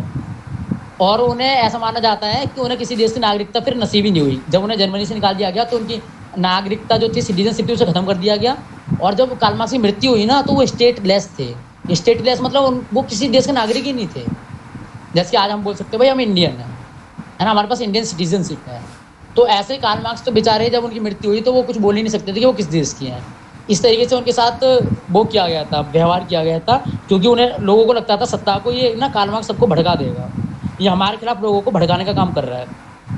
अच्छा, तो कार्ल मार्क्स अपने विचार प्रस्तुत करते हैं और उनके साथ में उनके जो दोस्त थे फ्रेडरिक ईगल, वो बहुत सारी पुस्तकें लिखते हैं और अपने इन विचारों को आगे बढ़ाते हैं। बहुत सारे विचार थे, देखिए मैंने आपको शॉर्ट में बता दिया है कि कार्ल मार्क्स क्यों विरोध करते थे कैपिटलिज्म का, ठीक है। और उन्होंने क्या दूसरा मॉडल दिया, तो उन्होंने क्या मॉडल दिया, कम्युनिज्म का, साम्यवाद का। और उस मॉडल में क्या बोला उन्होंने कि कोई राज्य की सत्ता नहीं होनी चाहिए, अथॉरिटी नहीं होनी चाहिए, स्टेटलेस सोसाइटी होनी चाहिए, प्राइवेट प्रॉपर्टी नहीं होनी चाहिए, जनता मिलजुल कर एक साथ रह सकती है ना। और इसके अलावा जो जनता है वो सिर्फ अपनी आवश्यकता के अनुसार चीज़ों को रखना चाहती है, उससे ना ज़्यादा ना उससे कम। अब क्या होता है, ये ओरिजिनल कम्युनिज्म है ना, जो फादर ऑफ कम्युनिज्म कहे जाते हैं, मार्क्स इसीलिए कहे जाते हैं क्योंकि जो ओरिजिनल कम्युनिज्म है पहली बार इस कार्ल मार्क्स के द्वारा इस टाइम पर आया, जिस टाइम पे हमारा जो कैपिटलिस्ट था वो बढ़ रहा था, औद्योगिकरण हो रहा था, इंडस्ट्रियलाइजेशन हो रहा था। तो उन्होंने जब वर्किंग क्लास की स्थिति देखी तो उसे देखकर वो दुखी थे कार्ल मार्क्स। तो इसीलिए उन्होंने अपने इस तरीके के विचार प्रस्तुत किए समाज में, ताकि लोग खुशहाल जीवन जी सकें। लेकिन उनके व्यूज़ कुछ इस तरीके के थे कि वो थोड़ा पॉसिबल नहीं लग रहा था, असंभव लग रहा था। तो बाद में क्या होता है, इनके व्यूज़ को ना एक व्यक्ति बहुत स्टडी करते हैं और इनके व्यूज़ से बहुत प्रभावित हो जाते हैं। और व्यक्ति वो और कोई नहीं, रशियन रेवोल्यूशन, रूसी क्रांति के जनक, रूसी बोल्शेविक क्रांति के जनक और यूएसएसआर के कम्युनिस्ट पार्टी के फाउंडर व्लादिमीर लेनिन को कहा जाता है। जो व्लादिमीर लेनिन थे आपके, वो प्रभावित थे कार्ल मार्क्स के साथ, वो कम्युनिज्म से प्रभावित थे। तो वो बड़े प्रभावित हुए यार कि ये बात ठीक है, ऐसा ही हो रहा है समाज में कि चाहे वो मोनार्क हो, चाहे डेमोक्रेटिक सिस्टम हो, हर सिस्टम में जिन पे पैसा है उन्हीं की सुनी जाती है, जो वर्किंग क्लास है उनकी कोई नहीं सुनता, वर्किंग क्लास को सब इग्नोर करते हैं। तो लेनिन ने ना रूस में क्रांति शुरू करवाई उनके शासक के खिलाफ, जो शासक आमिर भाई शायद आपकी ना आवाज कम आ रही है। अच्छा, एक सेकंड नहीं भैया आपके नेटवर्क में प्रॉब्लम है, हमें क्लियर है। अच्छा, आप सभी को आ रही है सही? ठीक है, सॉरी। हाँ ओके, कोई बात नहीं। हाँ, तो व्लादिमीर लेनिन का आपने शायद नाम सुना होगा, अगर आप पॉलिटिकल के स्टूडेंट रहे हैं ना तो आपने लेनिन का नाम बहुत सुना होगा बच्चों। तो लेनिन ही थे, आपने 9th में भी हिस्ट्री पढ़ी होगी तब भी उसमें लेनिन पढ़ा होगा आपने। तो जो लेनिन थे वो जनक कहे जाते थे रूसी क्रांति के। रूस में क्रांति हुई थी 1917 में, आपको पता होना चाहिए। तो रूस में क्रांति हुई और लेनिन ने जो क्रांति शुरू की ना, कार्ल मार्क्स के विचारों के आधारों पे की कि क्रांति कब होगी, जब वर्किंग क्लास है वो जागरूक होगा, जब वर्किंग क्लास ना राजा से और इन शासकों से, कैपिटलिस्ट सिस्टम से परेशान हो जाएगा, जब वो प्राइवेट प्रॉपर्टी से परेशान हो जाएगा, बिल्कुल दुखी हो जाएगा। तो लेनिन ने लोगों को समझाया, जाकर लोगों को अपना ग्रुप्स बनाए, अपनी एक पार्टी भी बनाई थी उस टाइम पर, किसी पार्टी में ज्वाइन थे वो। तो उनने सबको बोला कि भाई ये कैपिटलिस्ट सोसाइटी है, यहाँ पर वर्किंग क्लास, और सच में उसमें स्थिति थी ना बहुत ख़राब थी वर्किंग क्लास की। तो लेनिन को ये मौका मिला मार्क्स के विचारों को हकीकत में बदलने का। पहली बार ये था जब कोई एक्सपेरिमेंट कर रहा था कम्युनिज्म का, पहली बार विश्व में पहली बार मार्क्स तो बोलकर चले गए जो बोलना था उन्हें तो ना कभी एक्सपेरिमेंट किया, ना उन्होंने कभी आंदोलन किए, उनके तो विचार पढ़ के उन्हें भगा दिया गया था। तो इस वजह से क्या हुआ, सभी लोगों ने जो मार्क्स के विचारों को जो पढ़ा लेनिन ने तो प्रभावित हुए। उन्होंने सोचा मैं एक्सपेरिमेंट करूंगा कम्युनिज्म का, मैं कम्युनिज्म लेकर आऊँगा रसिया में। तो उन्होंने रूस में क्रांति शुरू की। जार निकोलस वहाँ के शासक थे, शासक को हटा दिया और उनने क्या किया, बोला कि भाई शासक तो हटे गई, साथ में जो कैपिटलिस्ट सिस्टम हम इसे भी हटाएंगे और जो शासन होगा majority of the rule, proletariat लोगों की डिक्टेटरशिप होगी। कार्ल मार्क्स ये भी बोल कर गए कि जो अधिकार होगा ना वो प्रोलेटेरिएट लोगों का होगा, वर्किंग क्लास का अधिकार होना चाहिए देश पे, ना कि कैपिटलिस्ट क्लास का। तो ऐसे ही हुआ, लेनिन ने वर्किंग क्लास को जागरूक किया, वर्किंग क्लास को साथ में लेकर आंदोलन किया। आपको पता होगा उस आंदोलन में बहुत लोग मारे भी गए थे, जार निकोलस ने बहुत लोगों को मरवाया भी था वहाँ पर, है ना। तो आपने पढ़ा होगा तो आपने देखा होगा कि वहाँ पर बहुत सारी ऐसी घटनाएं हुई थी, बहुत सारी अधिक संख्या में लोग मारे गए, पर लेनिन नहीं रुके और आखिरकार में आकर जार निकोलस को हार माननी पड़ी और रूस में इन लेनिन की जीत होती है क्रांति में और वो क्रांति सफल बनाते हैं। और क्रांति सफल होने के बाद अब सिस्टम शुरू होता है जो लेनिन ने पढ़ा था, जो उन्होंने अभी तक बुक्स में पढ़ा था, उसे एक्सपेरिमेंट करने का, कम्युनिज्म को, साम्यवाद को पहली बार विश्व में वास्तविक धरातल पे लाने का काम किया था लेनिन ने। तो जब वो साम्यवाद को लेकर आए तो उन्होंने पता क्या बोला, उन्होंने बोला हम ना क्या करते हैं, प्राइवेट प्रॉपर्टी को ख़त्म कर देते हैं और प्राइवेट प्रॉपर्टी को ख़त्म होने के बाद हम एक पार्टी बनाएंगे जिसका नाम रखा जाएगा कम्युनिस्ट पार्टी। और उस कम्युनिस्ट और उन्होंने साथ में ये भी बोला कि जो देश हमें सपोर्ट कर रहे हैं, जो देश साम्यवाद को सपोर्ट करना चाहते हैं, उन्होंने अपने विचार बताए जब विश्व में, तो बहुत देश प्रभावित हुए, आसपास के लोग। तो उन देशों ने को मिलाकर उन्होंने एक संगठन बना दिया जो एक देश कहलाने लगा यूएसएसआर। 15 देश लगभग इसमें शामिल हुए अंत तक, जिसे यूएसएसआर की संज्ञा दी गई, या सोवियत संघ, हिंदी भाषा में किसी बच्चे ने स्टडी की है तो सोवियत संघ की संज्ञा दी गई थी इस ग्रुप को, 15 देशों के। ये 15 ग्रुप देश थे ना जो एक साथ ही जुड़े थे, कोई देश जुड़ गया 1921 में, कोई 1922 में, कोई 1929 में, कोई 1936 में, कोई 1940 में, लेकिन अंत तक 15 देश जुड़ गए थे रसिया के साथ। और इन 15 देशों ने अपने आप को एक नाम दिया, एक देश बनाया इनने अपने आप को, जिसका नाम सोवियत संघ रखा गया। तो अगर आपने सोवियत संघ के बारे में कभी कुछ पढ़ा हो तो आपको पता होना चाहिए कि अंत तक 15 देश शामिल हो चुके थे इसमें, है ना। 15 देशों में आप कुछ देशों के नाम बता देता हूँ। इसमें चेकोस्लोवाकिया था, रूस खुद भी था, एक बेलारूस नाम का देश था, एक लिथुआनिया था, एक लताविया था, एक एस्टोनिया था, है ना। और क्या कहते हैं, ऐसे ही और भी बहुत सारे देश थे, कुल मिलाकर 15। तो इन देशों ने यूएसएसआर का गठन किया और यूएसएसआर में कम्युनिस्ट पार्टी की स्थापना करवाई। आई थिंक 1922 में। हाँ मिथिलेश भैया, इन देशों का जुड़ने का कारण मतलब समाजवादी मतलब विचार, हाँ ये एक तरह से शीत युद्ध था। हाँ देखिए, क्या दोबारा बोलना, लास्ट में क्या बोला? एक मिनट, आप लास्ट में क्वेश्चन रख लीजिएगा, पहले का बता दीजिए। ठीक है मिथिलेश, मैं आपसे बात करता हूँ। तो बिल्कुल, तो ये जो देश थे सारे के सारे वो इसलिए जुड़े क्योंकि ये भी कहीं ना कहीं साम्यवाद को एक्सपेरिमेंट करना चाहते थे, जो विचार थे अपनाना चाहते थे। और उस टाइम पे ना जो सोशलिज्म था वो भी जोरों पे चल रहा था, है ना। आपको पता होना चाहिए जो मुख्य विचारधारा थी ना जो सोवियत संघ की, 2 विचारधाराएं थी, एक तो साम्यवाद था ही था, ठीक है, और दूसरा था समाजवाद, सोशलिज्म। तो सोशलिज्म में क्या होता है कि वहाँ पर भी collectivisation of ownership of resources को फॉलो किया जाता है। मतलब कलेक्टिव रूप से कोई किसी एक व्यक्ति पर इंडस्ट्रीज नहीं होंगी, एक व्यक्ति पर अपने फील्ड से नहीं होंगे, एक व्यक्ति पर प्रॉपर्टी नहीं होगी, सब व्यक्ति पे होगी। मेनली ना सोशलिज्म में भी और कम्युनिज्म में भी काफ़ी डिफरेंस है।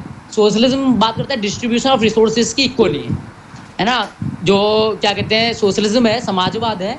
समाजवाद कहता है बच्चों कि सभी लोग जितने भी देश में हैं सबको इक्वल रिसोर्सेज दो, इक्वल रिसोर्सेज बांटो, डिस्ट्रीब्यूशन ऑफ रिसोर्सेज, संसाधनों का वितरण बराबर करना चाहिए। जबकि याद करो कम्युनिज्म में ऐसा कुछ नहीं कहता था। कम्युनिज्म कहता था आवश्यकता के अनुसार होना चाहिए और सभी लोग मिलजुल कर काम करेंगे। और लेकिन सोशलिज्म कहता है कि नहीं, जो डिस्ट्रीब्यूशन होगा इक्वली करो और सभी लोग मिलजुल कर काम करेंगे अपनी एबिलिटी के अकॉर्डिंग मिलजुल कर काम करेंगे। जो जिस एबल होगा उसे उस फील्ड में रखा जाएगा। मान लीजिए कोई पढ़ा लिखा है तो उसे गवर्नमेंट सिस्टम में रखा जाएगा, कोई मेहनती ज़्यादा है तो उसे फील्ड्स में या इंडस्ट्री में काम दिया जाएगा, किस पे दिमाग ज़्यादा है तो उसे अलग। तो इस तरीके से सोशलिज्म को लाया गया। तो सोशलिज्म जो व्यू था वो कैपिटलिस्ट के अगेंस्ट में था, वो कैपिटलिस्ट के अगेंस्ट में एक मॉडल पेश किया गया था, है ना। और कार्ल मार्क्स जो थे सोशलिज्म के और कम्युनिज्म के सपोर्टर थे, दोनों के ही।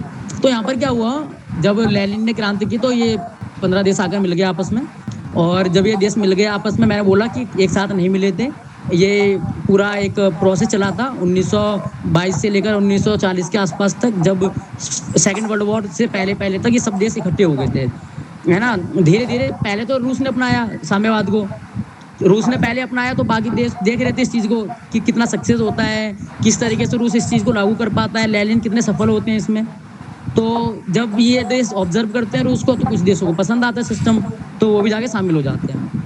तो यूएसएसआर का, सोवियत संघ का गठन होता ही होता है, साथ में कम्युनिज्म प्रैक्टिकली पहली बार आता है। लेकिन अब देखिए यहाँ पर, अब डिफरेंस देखिए लेनिन के कम्युनिज्म में और मार्क्स के कम्युनिज्म में।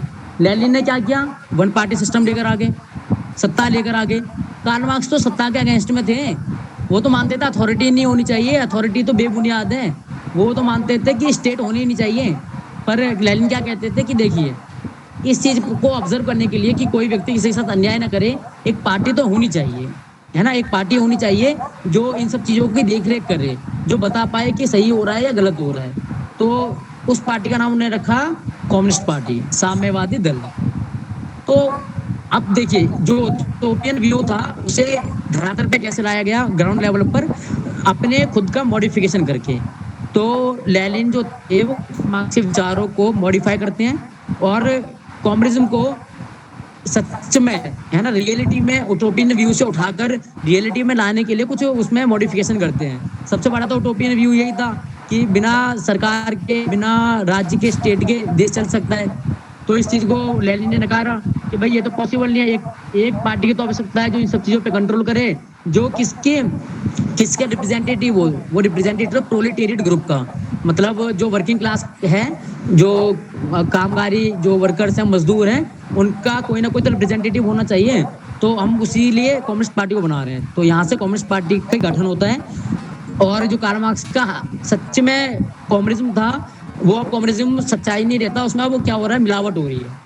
लेनिन ने क्या कर दी, उसमें मिलावट कर दी, अपने विचार लिया। लेनिन कह रहे थे कि ऐसा पॉसिबल नहीं है, लेकिन कुछ हम विचार अगर उसमें एक्सपेरिमेंट करें, कुछ चीज़ें मॉडिफाई कर दें, तो शायद कम्युनिज्म सक्सेस हो सकता है। तो लेनिन ने अपने विचारों को लेकर आए, उसे मार्क्सिस्ट लेनिन मार्क्सिज्म कहा गया। लेनिन मार्क्सिज्म, जिसे लेनिन ने प्रोपाउंड किया था, जिसमें लेनिन ने वन पार्टी सिस्टम को लेकर आए थे। और अच्छा, जो ऑनरशिप की बात की गई थी ना, कि किसी की ऑनरशिप नहीं होनी चाहिए, लेकिन यहाँ पर लेनिन ने क्या किया, जो कम्युनिस्ट पार्टी थी उसकी ऑनरशिप को स्थापित करने का प्रयास किया। अब भाई क्या होता है, कुछ टाइम बाद लेनिन की मृत्यु हो जाती है, जल्दी हो जाती है, 1924 के आसपास आई थिंक, है ना। आप जो मैं डाटा बोल रहा हूँ, डाटा कंफर्म कर लेना, बाकी कुछ कंफर्म करो या मत करो। तो अब क्या होता है, उनकी मृत्यु हो जाती है लेनिन की, और स्टालिन आ जाते हैं उनकी जगह, है ना। जोसेफ स्टालिन आते हैं उनकी जगह, और वो जो लेनिन मार्क्सिज्म लेकर आते हैं ना, उसमें भी मिलावट कर देते हैं। अभी तक क्या था, कैपिटल, उसमें क्या कहते हैं कम्युनिज्म में, कि प्राइवेट प्रॉपर्टी नहीं होगी, इंडस्ट्रीज नहीं होंगी, क्योंकि इंडस्ट्रीज से मजदूर की हालत खराब हो जाती है, सब मिलजुल कर रहेंगे। अब जो स्टालिन आए, उन्हें और मिलावट कर दी, उन्हें इंडस्ट्रियलाइजेशन शुरू कर दिया, उद्योगीकरण शुरू कर दिया, जबकि साम्यवाद तो औद्योगिकरण के अगेंस्ट में था। और जब औद्योगिकरण शुरू किया गया तो मजदूरों की जरूरत पड़ी, तो मजदूर उनके ही देश के जो लोग थे ना, उन्हें जबरदस्ती काम करवाया गया, जबरदस्ती। मजदूरों का मन नहीं था तब भी, और वो भी 8-8 घंटे नहीं, 10-10, 12-12 घंटे काम करवाया गया। तो मजदूर की हालत फिर से वही हो गई जो पहले कैपिटलिस्ट सोसाइटी में थी। तो मार्क्स ने जो बोला था वो तो अलग था।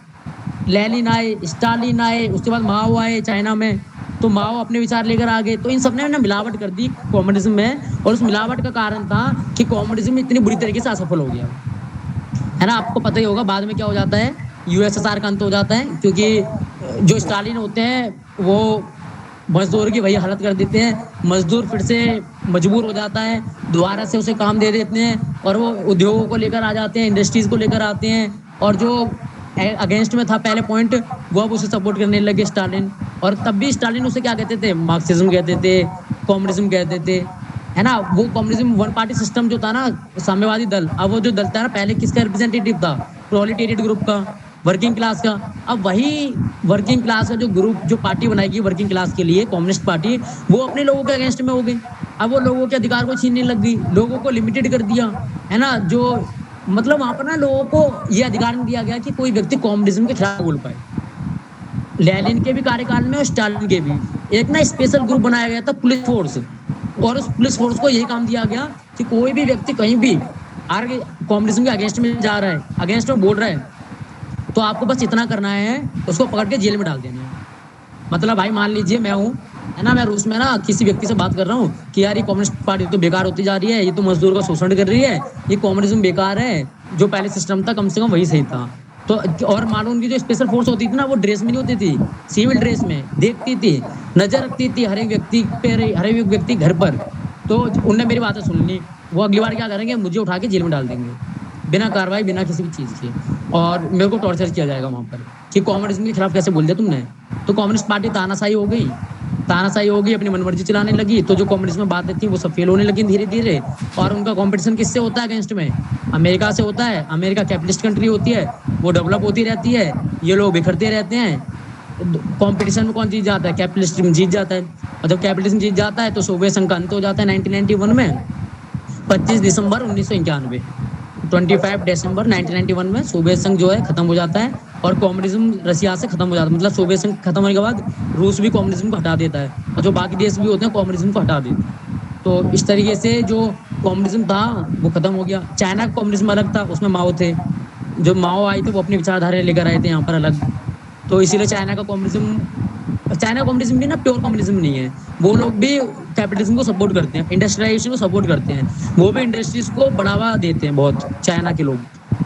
तो इस तरीके से देखा जाए शॉर्ट में, है ना, मैंने आपको देखिए ज़्यादा टाइम ना होने की वजह से कार्ल मार्क्स के आपको वो नहीं बताया मैंने, क्या कहते हैं, विचार या फिर जो मेन पॉइंट्स कैरेक्टरिस्टिक्स थे वो नहीं बताए। कुछ बातें बता दी आपको बेसिक नॉलेज हो जाए क्योंकि टाइम की कमी की वजह से।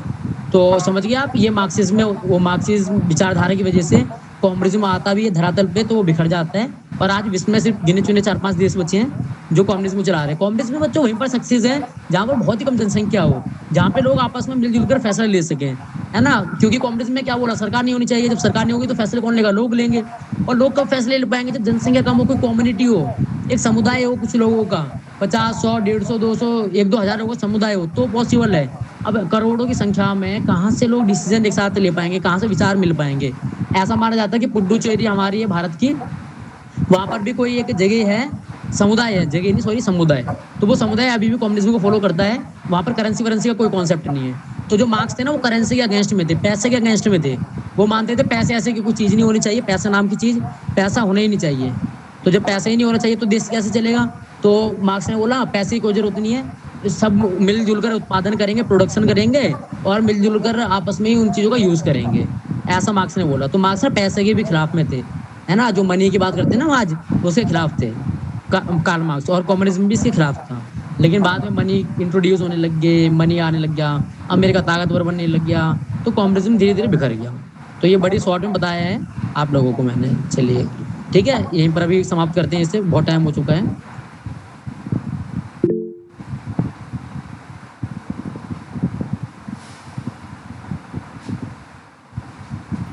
जी, तो मित्रों अब आपको कुछ डाउट है, कुछ डिस्कस करना है, कुछ संशय है तो पूछ लीजिए अभी आप इसके विषय में। जी अभी मिथिलेश जी बोल रहे थे कि आशीष भैया की बात पे बोल रहे थे कि, हाँ जी आयुष बोलिए। जी अभी मिथिलेश जी आशीष भैया की बात पे कुछ बोल रहे थे कि वो जो कम्युनिज्म है कुछ शीत युद्ध का परिणाम है, तो आपकी बात तो।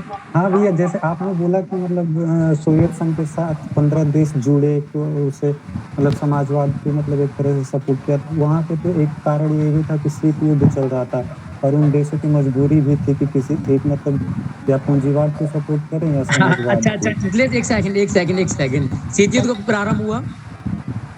मिथिलेश शीत युद्ध कब प्रारंभ हुआ? 1943 में। ठीक है, और 15 देश कब तक जुड़ चुके थे? मैं भी 1992 तक जुड़ चुके थे लगभग। 1940 तक। जब मैंने अभी आपको एक्सप्लेन कर रहा था तो मैंने बताया था सेकंड वर्ल्ड वॉर के टाइम तक मतलब पतन हो गया था। देखिए बाकी जो 1900 आप बात करें ना 1991, 92, 1952, है ना, वो तो फिर बाद में अलग देश आए थे, वो उस ग्रुप में शामिल हुए थे, वो 15 देशों में नहीं थे। ये जो 15 देश थे ना, ये ना 1940 तक जुड़ चुके थे। तो ये विचारधारा से प्रभावित थे। आपने जो शीत युद्ध की बात की, शीत युद्ध का टॉपिक भी है, ठीक है, उस पर भी मैं एक्सप्लेनेशन दे सकता हूँ पूरी, लेकिन बात ये है वो बहुत बड़ा टॉपिक है ना, तो इसीलिए मैंने शीत युद्ध को बीच में नहीं लेकर आया। पर मैंने आपको इतना बताया कि जो कंपटीशन था अमेरिका के कैपिटलिज्म और सोशलिज्म के बीच में था, कम्युनिज्म के बीच में था, इसके क्या कहते हैं आपके यूएसएसआर के, है ना। और परिणाम आपको पता है कि आज यूएसएसआर नहीं है, अमेरिका है। आज अमेरिका की डोमिनेंस है, यूएसएसआर की नहीं है। तो जो जीत होती है वो कैपिटलिस्ट की होती है, डेमोक्रेसी की होती है, और समाजवाद और साम्यवाद पूंजी जो है हार जाते हैं, पूंजीवाद और लोकतंत्र जीत जाते हैं शीत युद्ध में। शीत युद्ध 1945 से प्रारंभ होता है। उसका कारण ये होता है कि दोनों महाशक्तियां अपने आप को शक्तिशाली दर्शाना चाहती थी। अमेरिका पूंजीवाद को बढ़ावा देना चाहता था, कैपिटलिज्म को, और जो यूएसएसआर है वो बढ़ावा देना चाहता था कम्युनिज्म को, सोशलिज्म को, जिसकी वजह से दोनों की विचारधाराएं, आइडियोलॉजीज डिफरेंट थी। तो दोनों में एक ऐसा वॉर शुरू हुआ जो रियलिटी में कोई वॉर नहीं था, बट वॉर जैसी सिचुएशंस थी वहाँ पर कि भाई युद्ध हो सकता है, बट युद्ध नहीं हुआ था, है ना। डायरेक्टली दोनों ने एक दूसरे, जैसे फर्स्ट वर्ल्ड वॉर हुआ, सेकंड वर्ल्ड वॉर हुआ, ऐसा कोई युद्ध नहीं हुआ, लेकिन युद्ध चल रहा था कि लड़ाई होने की संभावनाएं पूरी थी। और दोनों ही देश ज़्यादा से ज़्यादा विश्व में देशों को अपनी तरफ अट्रैक्ट करना चाहते थे कि हमारे सिस्टम को फॉलो करो, है ना। जिसके जितने ज़्यादा फॉलोअर्स वो जीत गया। आप देखते नहीं हो इंस्टाग्राम पे वो क्या कहते हैं, एक तरफ एक लड़के की फोटो, दूसरी तरफ किसी दूसरे व्यक्ति की फोटो।